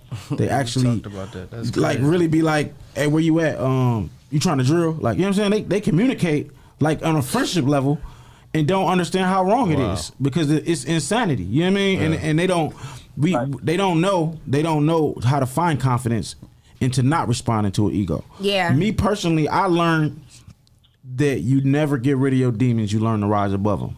Right. A young person does not have the capacity to learn that. You know what I'm saying? Right. All we can do is just help them get confidence to where they won't want to address every little thing. Yeah. And guess what? All they got is they street credibility, what they feel. Most of them ain't even from the streets or may just be, you know, by default in the streets. And that's where they giving their honor and energy. Yeah. Because they don't know nothing else. Yeah. So that's what you are 100% correct. That's social media does play a huge part in what's going on because the ego is being driven and challenged by violence. Yeah. And I feel like also, just last thing, I feel like it's just even with the situation with the 15-year-old killing a 14-year-old or 14-year-old killing a 15-year-old the other day on Western and Spencer. It's just like, I'm pretty sure, I can't say, I don't want to, condolences to the family, I don't want to make it seem like I know what I'm talking about, but I'm probably most likely that probably started online. The kids probably didn't even, you know what I'm saying? So I feel like just moving forward, because we can't reach out and touch every single person, you know what I'm saying? But just having these platforms, we got to turn the narrative around and do the right things with them. So them getting on the internet every day, seeing y'all going live about fighting the night before, or y'all getting into it, or y'all, like, if all adults are watching and you got younger people following you, whether you can control it or not, try to minimize that as much as possible, because little dude, like, whether you know it or not or believe it or not, you're literally influencing people to move the way you move it. And it's just like that stuff, it can turn out different than, you know what I'm saying? People literally dying out here. Exactly. Like, doing nothing is just as harmful as doing wrong. Exactly. You know what I'm saying? So if you see it, like, people need to challenge themselves. If they see it, to intervene is minimal but as effectively as possible. You know what I'm saying? Yeah. You don't want to get too much into what's going on because it's above a lot of people's capacity. You know what I mean? These young dudes, like I've known of people talking, like one of my dudes went live talking about a situation that happened and people were saying they were going to kill him for talking about it. You know what I'm saying? Like, you know what I'm saying? So stuff like that happens because these dudes are so hurt and angry that you never know which way their energy gonna go. Yeah. But I challenge people to, as safely as possible, to intervene. It might be saying, dang, man, look, like, I won't always preach to a person. I might just say, I love you, bro. Yeah. Be safe. You know what I'm saying? I might not preach all the time. I might just say, I love you. No, for real. Just something. Do something. Don't do nothing. That's all I say. Yeah. You know. For sure. I had another question. What do y'all think? And I can take this off the air. What has y'all response been to the city's response to the violence? Like, do you think they're on the right track? Or I honestly don't think so. I honestly really don't think so, for real, because it's just like, how many teens died this year? What out of the 40? How many? I think we probably at 50 something now. Of the deaths that we had this year, majority of them were teens, and who went to jail? Nobody's really went to jail. Like, you know what I'm saying? No, and it's not due to the fact that the streets is not talking. The streets is not.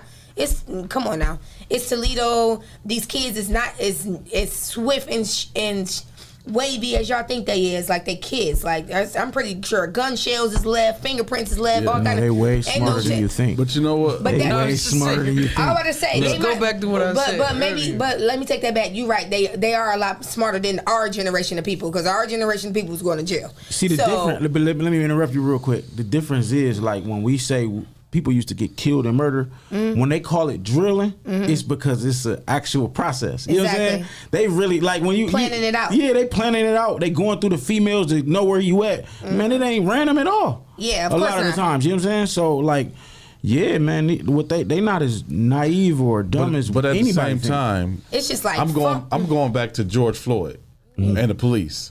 So now the police are feeling like maybe we shouldn't police them then. That's exactly what they're doing. Maybe we shouldn't. Why we should? y'all don't they need don't. us? They don't want to. They want the police. They want to defund the police. Maybe we shouldn't police them then. That's what I'm thinking. That's why the city is not responding the way they could respond.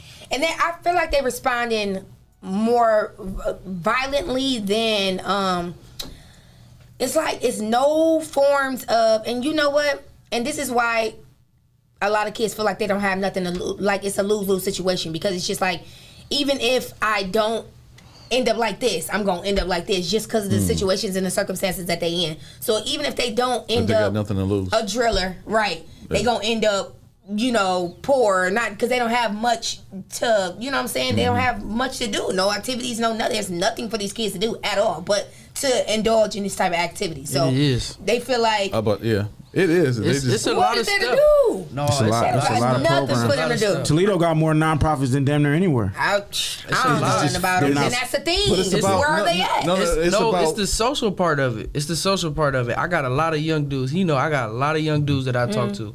And out of everybody that I talk to, I always see it like they get glorified for something. It's usually they did something and people hold on to it like, yeah, he did that one thing. He really bought it. So everybody look at it like, okay, well, if I do this a couple times or do that. Okay, so what's gonna make it cool for them to do the other thing?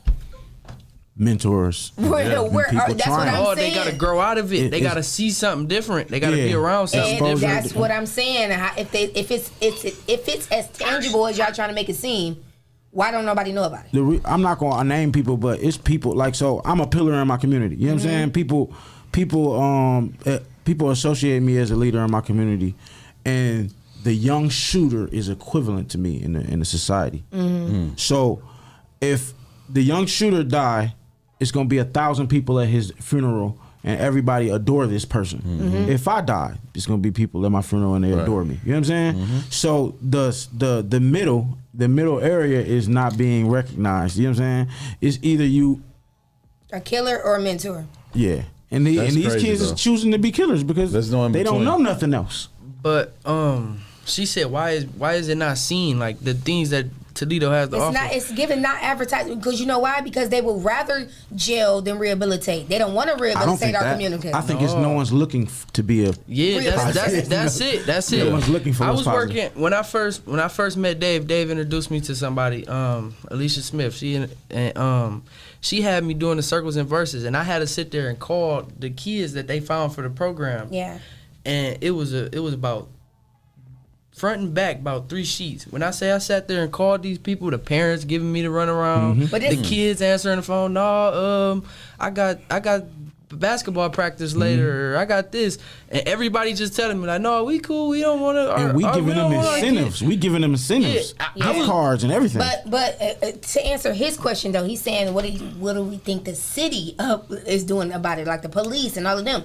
Like I said, they don't. It's a lose-lose situation for these kids because they either in this situation or they are in this situation. Like you said, they either being a mentor for these kids is not even in question at this point. It's not even considered because they don't want to be looked at in this light that they soft or they whatever the case may be. But for the policing part or for the mayors or for you know what I'm saying, for the actual people of the city enforcing things on the city, are they handling the crimes and the violence in this city in the right way? I don't feel like they are. I feel like they letting these kids wipe each other out. Are you familiar with the mayor's initiative to reduce violence?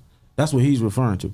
It's the violence interrupter. Yeah, it's called the mayor's initiative to reduce That's violence. what I'm saying. Who knows about that? Armour was hired. It's real no, news. it's popular, but people it's know new. about it. You know, like we talked about it on the show before it happened. Way before we had the person who started the program. She came on the show and talked to us about it. And Kayvon, But- what you said, had they paid attention to what you said, I would feel real comfortable about the program. You know what I'm saying? But I want y'all to know that something being popular and then somebody popular saying something is popular is two different things. So you two being popular and y'all saying something out loud don't make it popular to the no, general but majority of the community. city know about this thing we talking about. Because I ain't never heard of it. You probably not paying attention to it. I'm It's not definitely in your paying attention. interest. I It's not in your on interest. Facebook. I definitely in my ad, interest. not too long ago. It was in the news, just like 3 days It's ago. all over. Any death happen, it's in the article. The article is in it. All the news platforms, tag Juwan Armour in the anytime somebody get killed. Yeah. So, because what they saying is, what you doing now? So he basically was put in a position to where people outside looking in don't understand the situation. You know what I mean?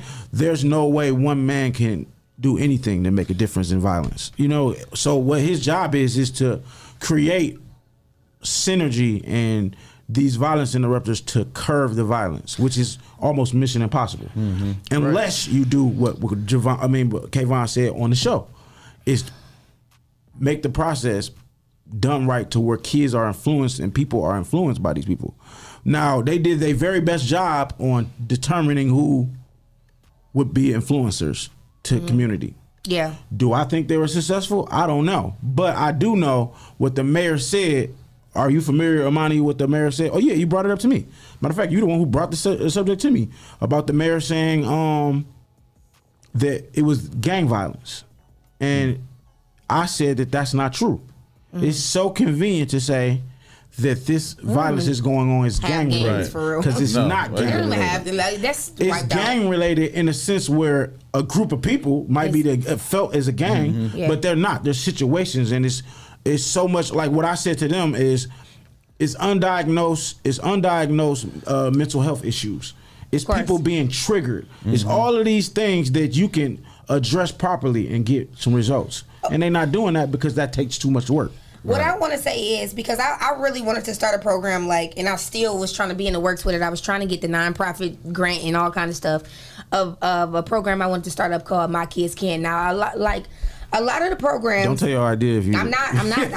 That's just the name of it. I got that. Yeah, in set in stone already. So can't nobody take it from me. But a lot of the things that I've looked for or looked into as far as these programs that are around the city, a few of them, is that they're all designed based upon kids listening to adults. That's all it is. It's just like they don't have really much of an option to be themselves or do shit that they like or really be rehabilitated in the sense that they can come into themselves. It's always like, listen to me, I know what I'm talking about.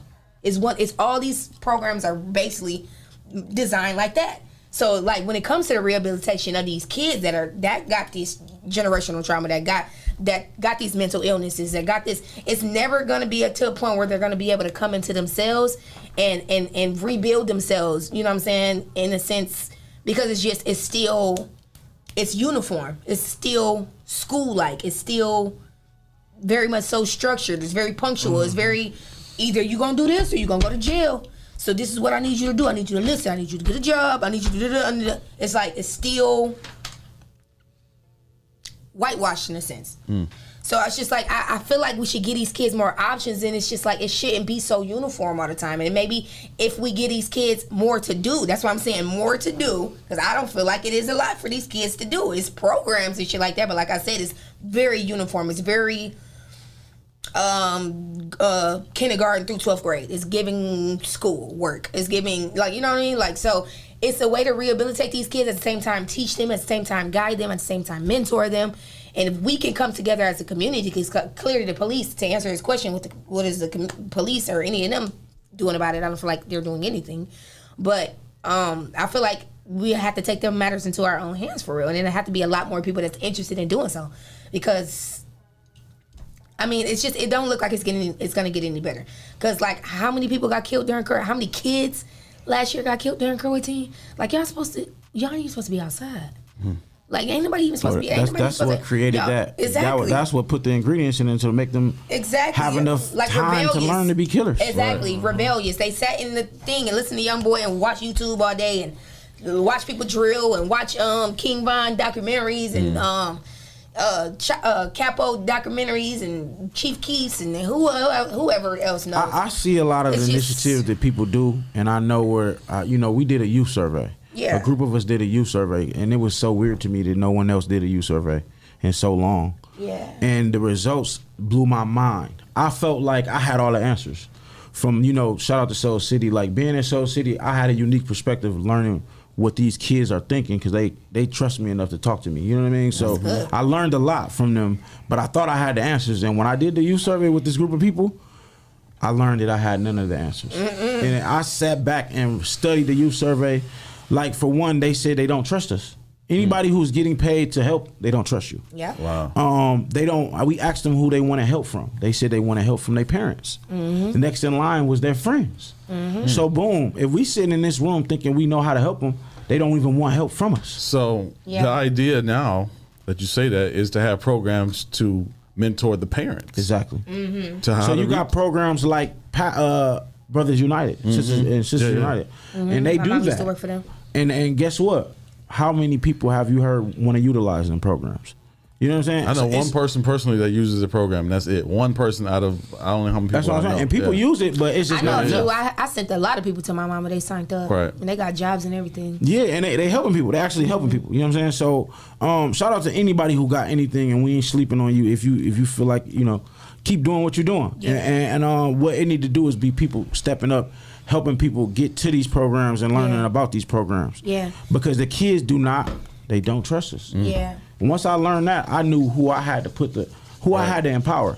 See, like I don't have the capacity to help parents be better parents. Yeah. But I do have the capacity to help peers be better peers. Yeah. And friends be better friends. You know what I'm saying? So that's what I chose to put my energy into. I think the point of a parent becoming a better parent is that person becoming more responsible for their own life. That's how you become a better parent. Like I was 21 when I had my son. My son was born.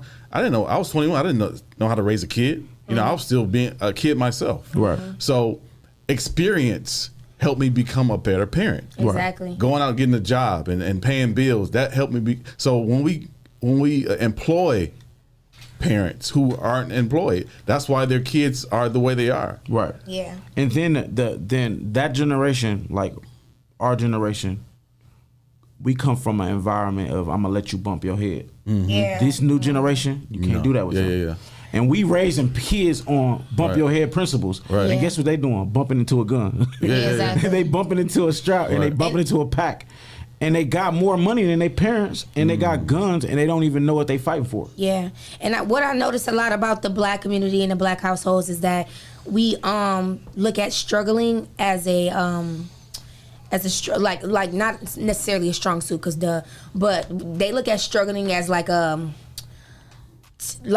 was talking about earlier, like a character trait, like to build character, like it's like preparing you for the streets or whatever like that. And I always told myself, like, when I get a child, like, you can stay here as long as you want to. Like, it's just like parents, black households, damn near prepare you for the streets, or to kick you out. That's not how it should be. As soon as you're born, like when you 18, you gotta go, right? Yeah, damn, like how you know I'm 18 is not the age to put a kid out at all. Like, you know what I mean? So I feel like black Youth are households considered from a certain age to 24. 25. Yeah. 24. Okay. Yeah, so it's just like I feel like that's one thing. Another thing where it starts at. Of course, it always starts at home, but it's just like we gotta stop preparing our kids to get out and go be this and go be like you. Like we don't have to make our kids get off the porch at like a legal age. Like, you know what I'm saying? Because some people mentally aren't there to get out. And then too, you gotta y'all gotta I ain't got no kids, so I don't want to be rude, but y'all gotta talk to y'all kids though. Like, I don't see a lot of people actually having real life sit downs with their kids, and it really starts with simple stuff like waking up in the morning and seeing how they doing, or turn off the TV, go to your dining room table, eat. How was school? How was done? Just conversations that need to be held, period, because it's just a lot of stuff, just not even on the outside world, but stuff that could be possibly happening at home and in y'all families that's going on with y'all kids that y'all don't know nothing about because they scared of y'all, and they dealing with and this they stuff don't on their own. trust y'all. They uncomfortable talking about exactly, right. And it's just not normal. It's not. So when I do come to you with this problem, it's gonna be like, damn, I don't know how you gonna look at me right now. You don't even know I've been doing this. You don't know I've been going through this. That's why I'm glad my mom. That's why I talk to my mom. That's my number one person. I keep her out of some stuff. You could tell that of you though. That somebody communicated with you though. You know what I'm saying? Like when you talk to you can tell you had some type of. I don't know what the word is, but you could tell you had that one. It was my mom, but sometimes I gotta keep her out of stuff. Yeah. She a warrior. I gotta keep her out. My mom too. Protect her. But I had a conversation with Shay and Clyde about getting our kids ready for school. Yeah. One thing I have never done was yell at my kids when it's time to get up for school. It's like Never- a shock. Like, Right. It's like a Never like yell you at in your the kids army. getting up. You encourage them, like, come Right. on, let's go. It's time to go to school. Let's get ready for the day. Just like I do myself when I get up in the morning and come here every day. Yeah. I want to encourage you to do better. Not, come on, you get your ass up. I'm gonna be. Nah, That's come on, man. majority Yeah. kids' mornings, man. Yeah, and that's why they have a bad day at school. Why'd you Yeah. go to the principal's office? Think about- because I woke up being screamed at Yeah. by my I parents. just literally seen a TikTok that said this lady was like, my kids told me, Mom, could you just talk to us and stop yelling at us? Man. And she was like, okay, so I tried that method. You know, hey, love, could you clean your room? Hey, babe, can you clean your bathroom? She was like, and wasn't nothing get done. Now, when I say, clean that mother, and you better clean, she was like, get done around here. That's why I be yelling and da-da-da-da. But it's just like, you got to know the reason why things are getting done is because you started off like that. No, you got to figure You out never something started else. off There's like, so many hey. more Exactly. options than Methods, yelling. yeah. Exactly. It is. How about You I literally take something away from you and now you got to get it done? It's Yeah, like, but that's yeah. what I'm saying. Started off It's yelling. conveniency. Exactly. People go to convenient route all Exactly. the time. Man, these kids are facing COVID. They're facing Yeah. violence. Their friends are dying. Right. They're losing friends at 12 and 13. This is the most critical. Right. Like our generation and the one below us is the most critical because they comprehend what's really going on. They old enough to know. They're smart. Yeah, they old enough to know what's going on. So it's like hell. like systematic racism. You know what I'm saying? The racism they dealing with in schools, in their schools. Like, you know what I'm saying? Really, when we was younger, we ain't really know. Like, you know what I'm saying? Like, it was this teacher, like, that used to dog walk me. Like, she used to be so mean to me. And my godmother, which is a black and white woman, she had to come up to the school and, like, literally, like, spaz on her. She's like, you're not about to keep. Like, you know what I'm saying? And parents I went to never would Harvard. investigate that. Harvard Elementary. I was the only. It was me and my cousin Bianca and like one other black girl. The rest of the school was white. Wow. And the teacher used to just be so like she had to come up to school like, hey, because because my cousin Bianca, she grew up in a predominantly her mom's side of the family is all white people. Like, you know what I'm saying? So she has that mixed culture to the point where it's just like. Not necessarily code switching, but she just like she's not I'm straight from the south side. I'm coming over there, ponytails with the bows, my hot Cheeto fingers and all that. And they're like, who is this little girl? And you know what they did? They sent me to a behavioral school or intermediate school. And they told them, they didn't tell them I was bad. They told them I was dumb. Wow. And I wasn't passing my classes when really I was going to school being rebellious because I wasn't getting the attention at home. Nobody was paying attention to me. I'm the only girl. Ain't nobody paying no attention to me. I'm this household, that's household, this here and there. Like, ain't nobody paying no attention to me. So I go to school and I would act out. But I was smart as hell.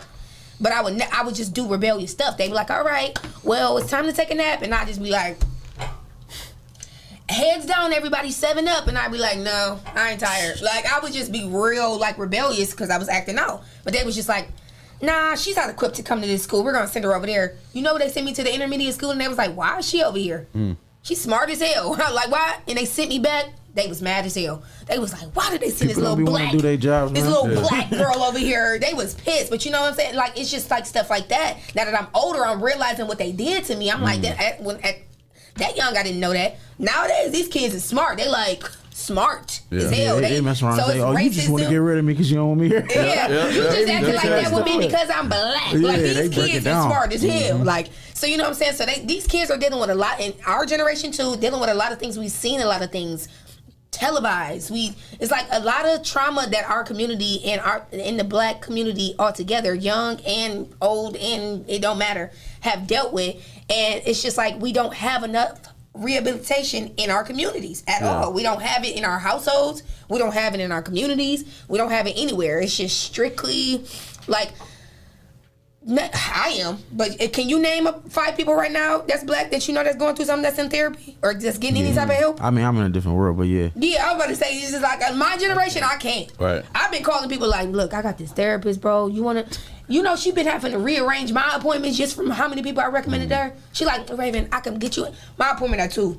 She like, Raven, I can get you in at 4. I got to push you back. I forgot I'm overbooked. We as a community like, are finally tired. You know what I'm saying? tired. Across the board, people are tired. They like, look, we got to do something else. And that's where we at. Else. But a good segue to what you were saying about the trauma and stuff we dealing with.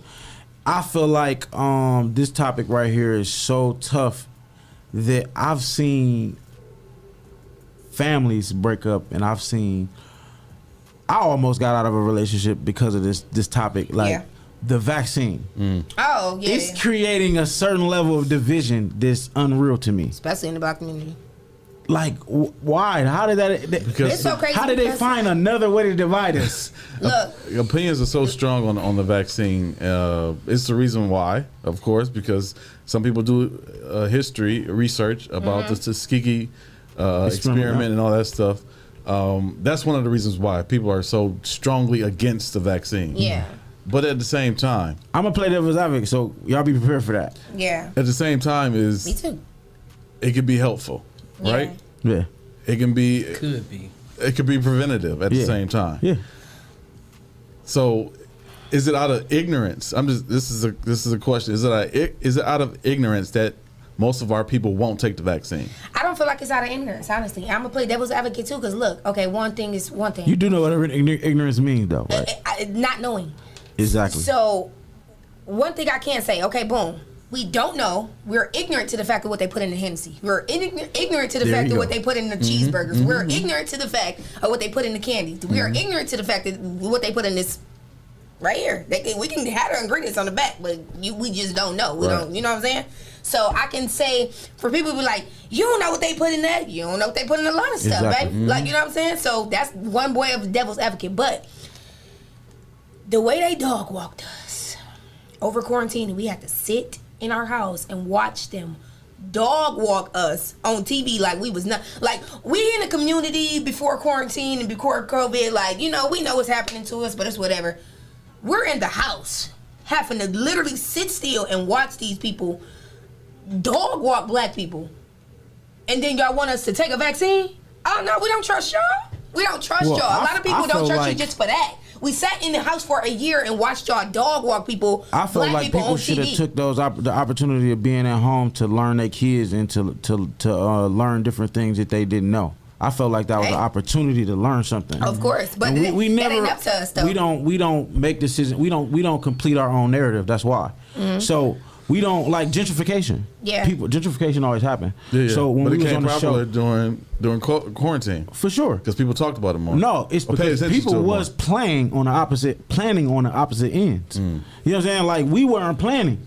We weren't strategizing. We weren't turning the narrative into something that could change our lives. Okay. No, and that's not true. Because why not? Honestly, if you can think about it now, from a year ago to now, how many more people you know are into herbal medicine? How many more people you know are spiritual now? How many more people? A lot of people got into it because I had COVID and I cured it in 3 days. You looking at herbal. You looking at your bubble, right?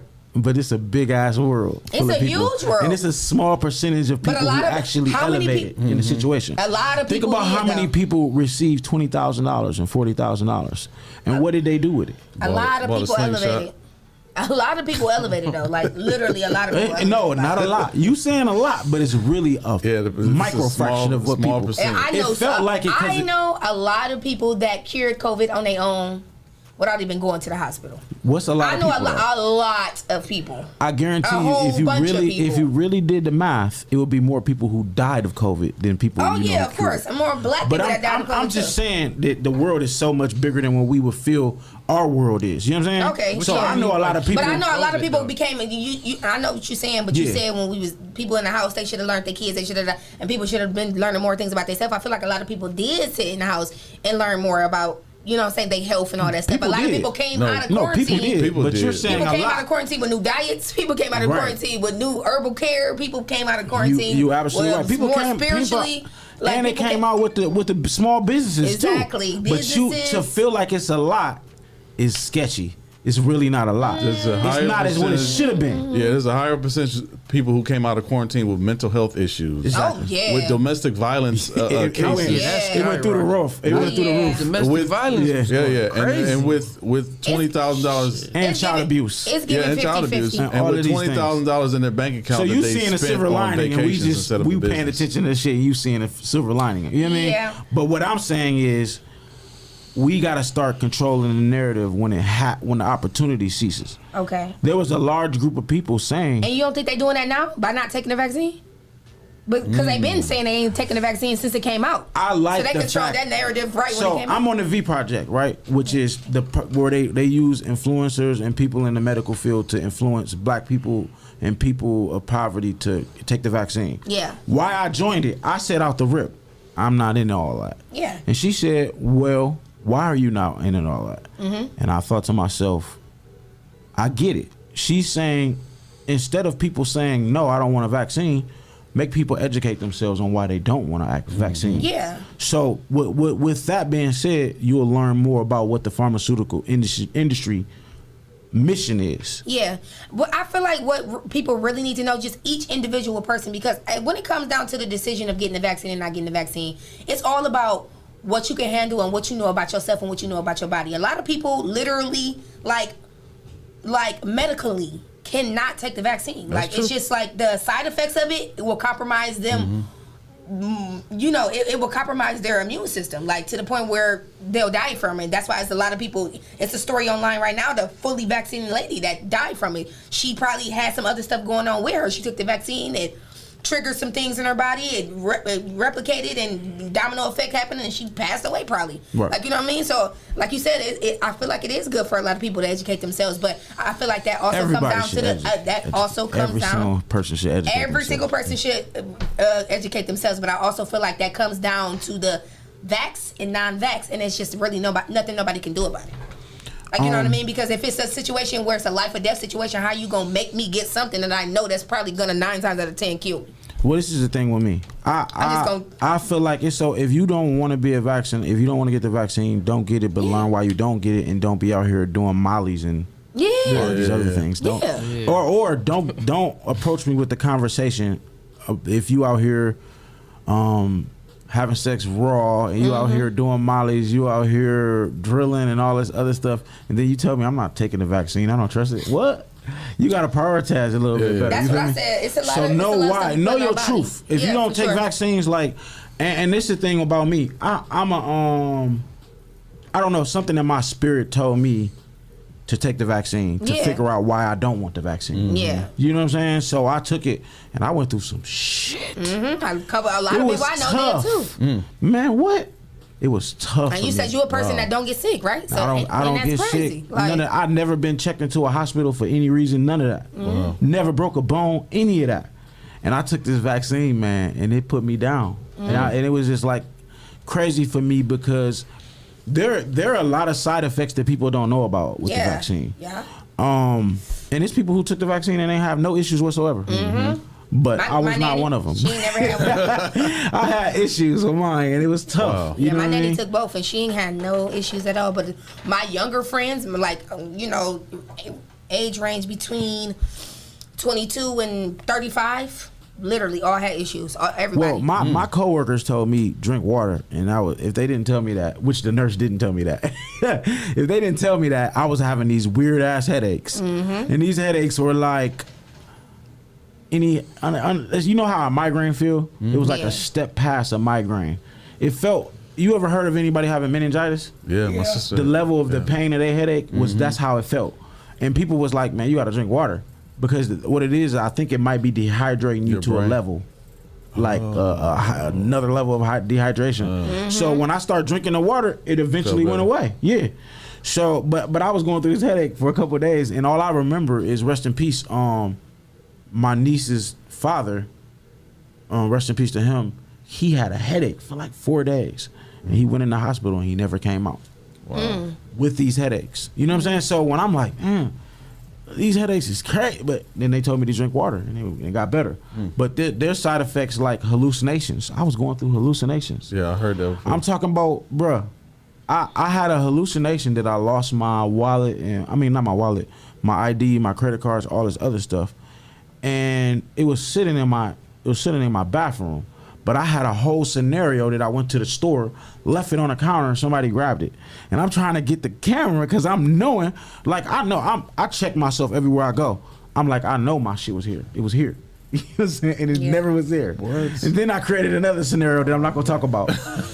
and this is me really feeling like this stuff was facts, and it never took place. And then I was seeing people. You know how you see things. And there's remnants of things. You see remnants of things. I was like, you see how it's 3 of us right here? I saw a fourth person, clear as day. Shout out. You know what I'm saying? And it's like,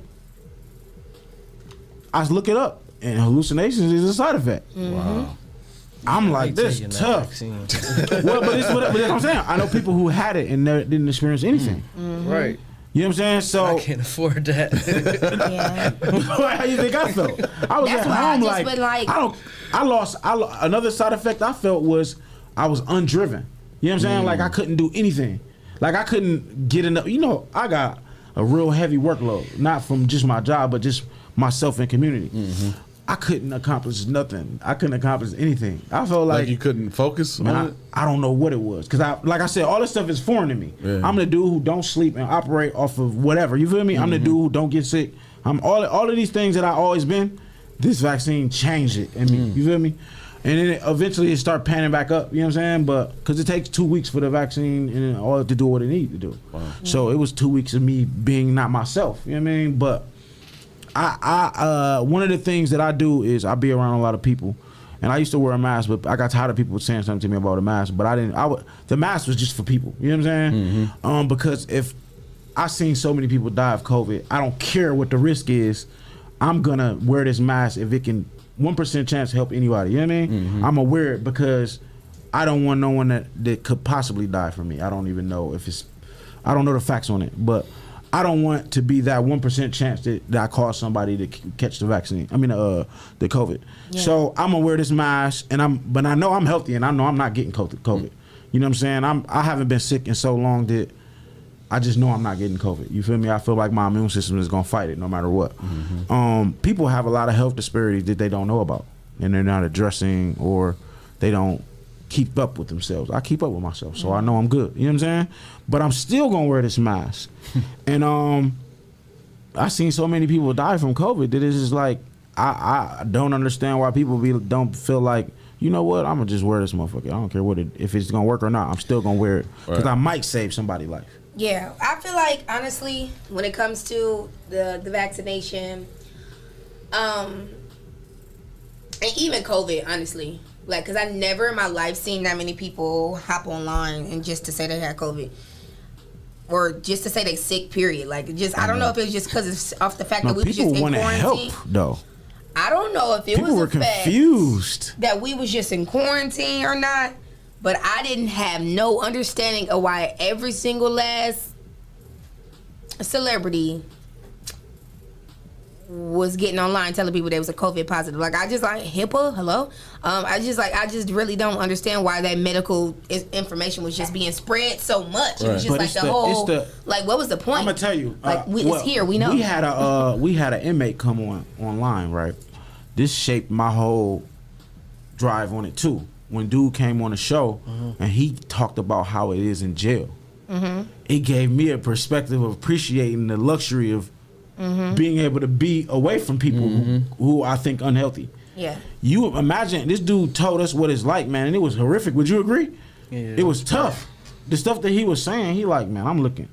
People, they making us stay in this cell with a person who you might feel unsanitary, unsafe. You with this person locked down. Like, it was a different perspective, and it made me appreciate the freedom to make choices. You know what I'm saying? So I just feel like I know what people were doing. People were being influencers, like saying, I'm gonna let y'all know this shit is real, because a lot of people, I can almost say majority, and I'm not sure if it's because they had more tangible medical care or more like efficient medical care, but majority of all the people that announced that they had COVID all said that they didn't have any symptoms at all.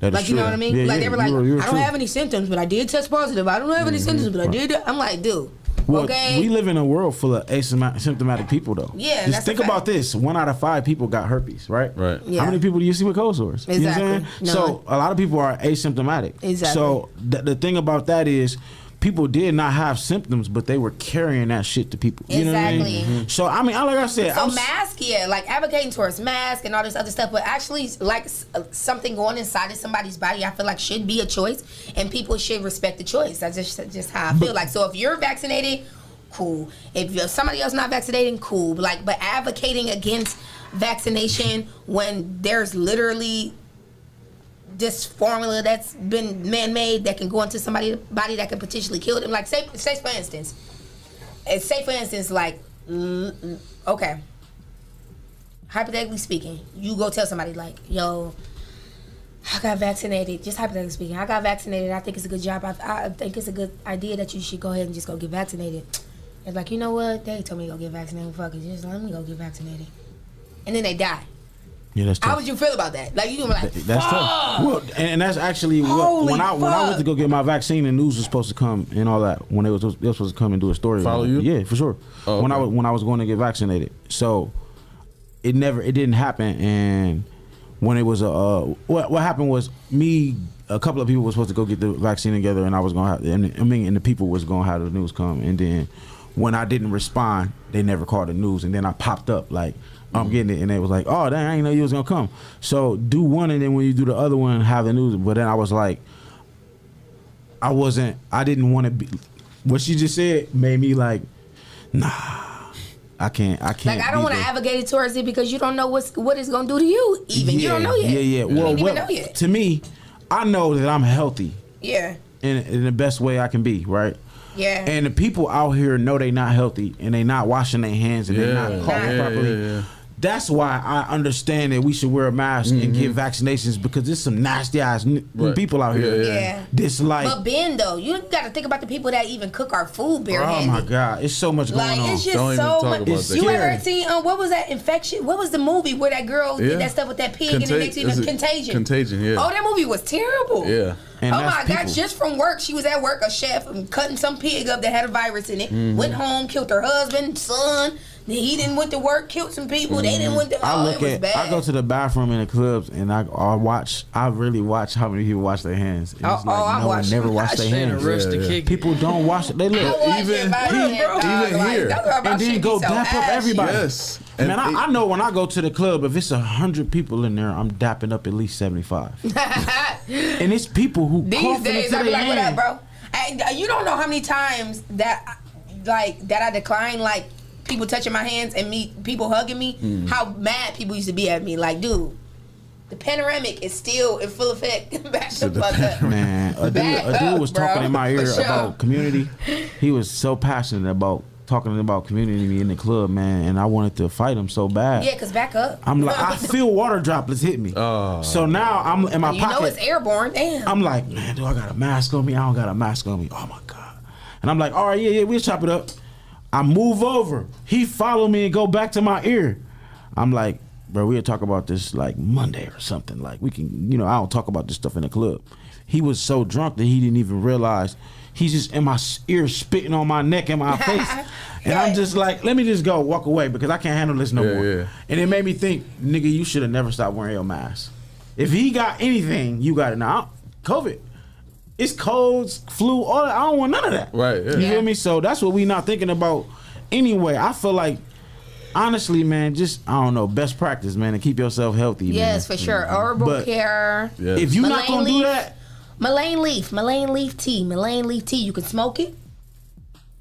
You can drink it. You got to spell that because I don't. Mullein leaf tea is MULLIN and then the leaf LEAF. And it's like good for all respiratory, all of that. It bring up all that, anything that you feel in anything, but it also keeps your respiratory system very healthy, and it attacks anything that enter there that's not supposed to be there. And most diseases are respiratory. Exactly. Mm-hmm. It works with your immune system, so it gets you right. You know what I'm saying? So mullein leaf tea. If y'all ain't got nothing else, drink some mullein leaf tea. And if you a nasty ass, stay away. Take your ass and stay in the house, wear a mask, or get the vaccination because you know you nasty. Yeah. You know what I'm saying? That's what I'm saying. Yeah, and stay away from the cave.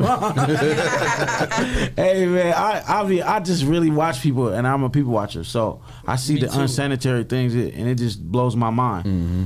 Man, I rented some space in an art place. You know what I'm saying? I rented some space, and when I was in there, people was in there doing the most, and it just, all I saw was that over and over again in slow motion, just them drinking they drink, passing it to each other, smoking a cigarette, and I never went back. I paid the rent, but I never went back. And then it was like, what happened? I'm like, just a traumatic experience. Dog, you want to know what's crazy? I was in a store one time. You know when they had the lines on the floor where you had to like really be 6 feet. And I was in a store one time and I was recording this lady and I was like, y'all, can you really think about like, why was we ever standing this close to people? Exactly. Anyway, like Yes. we really was like Exactly. the On top TSA of each other. lines. Like, Yeah. can you back up? Right. It should have been this type of. Why was Yes. we I ever that loved it. close to each other, bro? Mask? Like, I love the mask thing. I love the 6 feet thing. But I love got the 6 tired of feet people thing. saying, why you wearing that mask? I got tired of it, so I just was like, you it know, broke me out really bad, so I had to get up For out of there. real? Yeah, it was doing me bad. It was doing me bold. Like, I don't know what was going on with it, but as soon as I stopped wearing them, because I never really had super bad skin problems, but as soon as I stopped wearing them, I was back to normal. But it was just, I don't know if it was just, you know, breathing into it, and then, you know, you damn that's near what it giving is, yourself a facial, Yeah. and then all this shit, and the outside world, and the air, and the dirt, and all this shit just coming into your face. And I think that's more so what it was. So the mask I was not a fan of. people who not getting the vaccinations, man, figure out why you're not getting it and stop listening Yeah. to conspiracies and things Just that do people herbal saying. care. Yeah, no, do your research and whatever comes out of it, do what you got to do best for Yeah. you. But don't just be like, I ain't taking that because of the Tuskegee experiment. Right. Don't just say that because that's just like, you know. And don't blame people for trying to give it to you, because I've been in meetings and been around people and they genuinely care and they genuinely don't want people to die no more. Yeah. They have good intentions. It's not your doctor ain't at the office like, I'm gonna kill him. You know what I'm saying? They trying to help you. Or what other people are saying is that the doctors are getting some kind of a kickback. Yeah. Yeah, that's Compensation? Nah, Yeah, that ain't how it's working. no, that's not That is how not how it's What? working at all. And That's not even a, like, they really think government that. way too Ain't that stingy like for a- that. Now, Give me that a doctor has been doctors have always misdiagnosed people. Yeah, of that course. happens. They're not doing it for funds, though. right. Yeah. Right. Do you know what I'm saying? That did not boost the economy by saying people got COVID. Yeah. Now, the relief of COVID, yeah, but not the, you know, that's just not how it works. And people got these things thinking that the vaccination is, what is it called? Nanotechnology. Yeah. In the sense it is, but it's not. Not the I can control your DNA from in the inside. It's actual them sending a signal to your body that COVID shouldn't respond the way it does. They making it so, okay, if you get sick with COVID, the signal that come to your body to let you know something wrong is not as harsh as what COVID normally do. Right. Yeah. So that's what vaccines and stuff do. You know, A lot of people what a lot of people also witness with their family members, and a lot of people have researched and known, what I know is that a lot of the medicines like aren't like, they compromise your immune system. Okay, so that's what y'all need to know. So y'all, like you said, everybody need to do their research so you don't try to take the vaccine and die. But also, what, like, even when it comes to like cancer and stuff like that, you ever notice when somebody know they got cancer and then they go into chemotherapy and then they die? Like, they never died before they found out they had it. It's when they start getting the medicine, that's when they died. So it's just like all about research, all about what your body is, you know what I'm saying? Because it's some people that had cancer and tried to go the herbal way and died. Like, you know what I'm saying? absolutely. You just gotta literally, your body, you just yeah. gotta know your body. You really gotta know your body. But in order to know your body, you can't be doing other things to compromise your body, like a bunch of dairy and liquor and all this other stuff, and then turn around and say that you don't want to, you know, take medicine. Like, Can we talk about dairy? No, that's another. No, whole new that's too conversation. long. That's too long. Mucus and dairy should be a topic of its own Yes. one day. okay. But that's one of the reasons why I don't get sick is because I don't eat dairy. So Yeah, dairy is Yeah. messed Yeah. up, and I do eat dairy, but I cheese. I eat I be cheese. loving my Yeah. cheese sometimes. I eat cheese. but I don't drink milk, none of that No, stuff. right, yeah. Yeah. But I fast and do other things too. That's what a lot of people don't. If you don't fast, you don't get rid of the mucus that's in your body. It's so Yeah. much. That's another topic though. Yeah. But yeah, learn yourself and educate yourself, and stop looking at For what sure. YouTube telling you, because it's always misdirecting you. And if you want to get the vaccine, get it. If you don't, figure out why you don't. If you do, figure out why you do. You know what I mean? And don't the division. Stop with the division, man. Yeah. We've been having reasons to divide our Everyone's whole fighting, lives. argue over a vaccine. Damn you do, damn you don't, okay? If you Nah. gonna do it, do it. If you Yeah. don't want to do it, do it. You don't But the gotta push people- nothing on nobody. Exactly. If you want to get it, don't be weird to the people that Yeah. don't want to get it. And if you don't want to get it, don't be weird to the people that got it. Like, something wrong with them or something. Like, you know what I'm Man, saying? Like, people- you gonna turn into a robot. It's a couple of people who was like treating me like, you gonna got be the a vaccine. zombie. And I'm Yeah. like, no, literally saying stuff like that.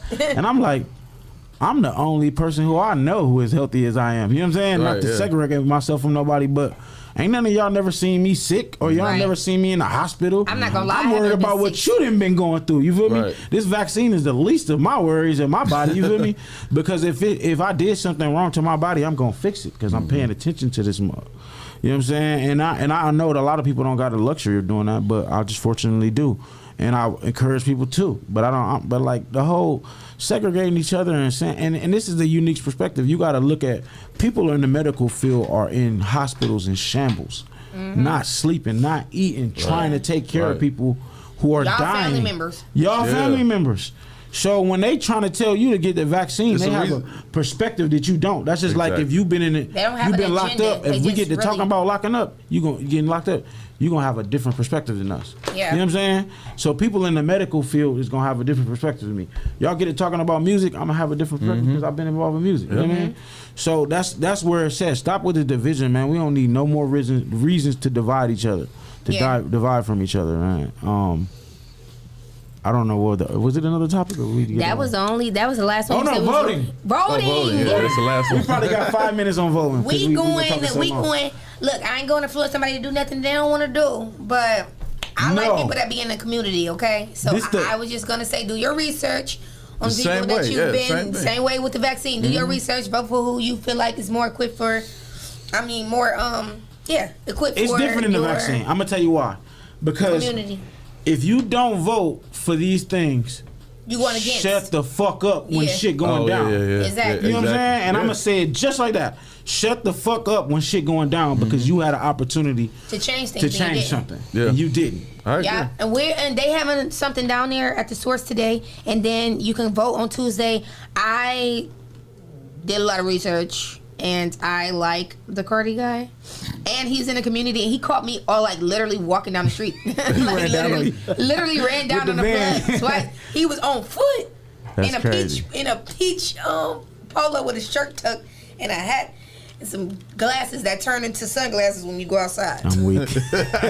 Yeah, I like him. Transition lenses. He's cool. It wasn't giving no, you know what I mean? Like, I'm real big on energy and vibes. It wasn't giving like, okay, he just trying to do this because he want to win. It was giving real genuine. I'm in the community. What's good? Like, how That's dope. y'all doing? Who It was real genuine. So I think I'm gonna do a little bit more research, and then then I'm gonna tell y'all like, go vote for him. it matters, man. You know what? I've known Cardi. I've known of Cardi since I was like 14, 15 years old when he was first mayor.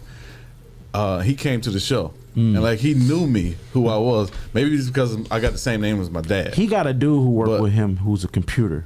Oh, okay. I don't know who this dude is. I know he worked with Abel and he knows everything about everybody and he gives Cardi the rundown before he come around. Okay, that's what it is. The weirdest stuff ever, bro. Yeah. Like when I heard him give him the rundown on me and I heard him give him the rundown on Burger and he knew everything about us. I'm talking about I don't even know how he could have known this stuff. He quickly gave him the rundown before he came and talked to us. He like that's David Ross. He worked for the commission. I'm like, what the fuck? But I guarantee you that's how that dude knew Okay. Now everything. he You know what worked I'm for saying? community guidelines. Yeah, he the truth. Whoever this dude is, I don't know how he find out everything about everybody, but he do his research before Cardi come around you, I think. Yeah. Like it's like he knew me.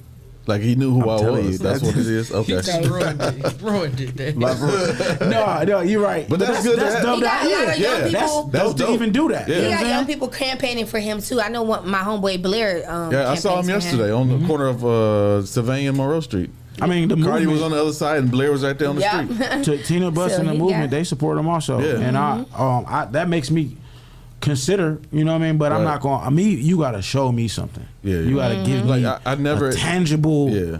mission that's going to align with what community really needs. And Yeah. I'll never publicly endorse like a candidate say, "Hey, y'all need to vote." Absolutely. But at Yeah. the same time, it's like I'm feeling Cardi more than I'm feeling the incumbent and the other person that's running. So Cool. That's respectable. I mean, people, even if you don't care about who the mayor is, you still got local issues that you got to vote on. yeah, local Yeah. issues and, And that's city what I was council. oblivious to. I was oblivious to that. You know what I'm Yeah, yeah, saying? yeah. A Like lot of I used people to are. be like, I don't care who the mayor is. I don't care who the president is. It don't even Right. matter. And then my uncle was like, "You what? Yeah, yeah. He Like, like you in the just- community. You don't care." I'm like, I don't care. I don't think it matter. He like, but you do know it's local issues. I'm like, what? I don't know. I didn't know. This last presidential election should tell you everything you need to know about how important voting is, because we was, baby. Yeah. When we all were determined, and even the people that voted for him at first was determined to get that man out of office. Oh, we did that. Yeah, he had to get up out of there. And he tried to fight it, and he tried to appeal it, and you gotta go, mister. And see, that's what we did together. It's your time to go. And we did that together. Really black, white, green, orange. They really think, because they think as individuals, they don't think we can accomplish anything. Exactly. You know we are the government. We are all our votes and what we feel as a people will shape exactly, and they matter. Quit trying to act like your vote does not matter. It matters. Yeah. Like, imagine you being at home, and the person that you wanted to win, or a person that's equipped to be in that position, could win, but they lose by like 2 people, votes, and you was one of them. You and your household was the 2 people. You gotta be like, damn, they cut it. Damn, you know what I mean? That's just a perspective that you gotta look at. Yeah, you gotta really get out there, and even if you don't necessarily care for any of them, you know what I'm saying? Like he said, there's still other social issues and still other local issues that we got to deal with, that you need to look into, so we can get those settled. Because if even with these people in position, whatever is voted for, or local issues that's voted for while they're in this position, and it's voted against, or whatever the case may be, this is still issues that they still have to, you know what I'm saying, handle. So. If whether you like them or not, they still got to handle the issues that you voted for. It's called Souls to the Polls. Right now, it's going down right now. Meet us down there at the Source or the Early Version Center, whatever you know it as, man. Come down there and vote. We about to go vote. And for real, like I said, like everybody sitting here saying, man, your vote matter, man. And learn about the issues, and learn about who your city council people are. Because guess what? They make decisions for you. So you gotta, and the judges, you know, people don't know, like all of these things that go through in society, we have a choice in them. Yeah. People power is everything. Yeah. People power is everything, and guess what? That's my biggest thing, is people power, and I acknowledge the power of being able to get people to come together. Yeah, for sure. And that's a goal. That's a golden thing that people. It's people who in this world who got that quality and don't know what they can do with it. Right. You know what I'm saying? So things like this, initiatives and like Souls to the Poll, make things like that happen, or educate people on why they should vote, or have that conversation with your homies and like who you voting for. You know what I'm saying? Right. Because guess what? If they don't vote, when that judge in there sinking niggas, you can't say nothing about it. Right. Shut the fuck up. Yeah. You know what I'm saying? And that's how it was told to me. If you don't vote, shut up when them issues come up. Yeah. It's real simple. And that's that, y'all. Good chopping it up with each other. That was nice. Chopping it up. See y'all next time. For sure. For sure.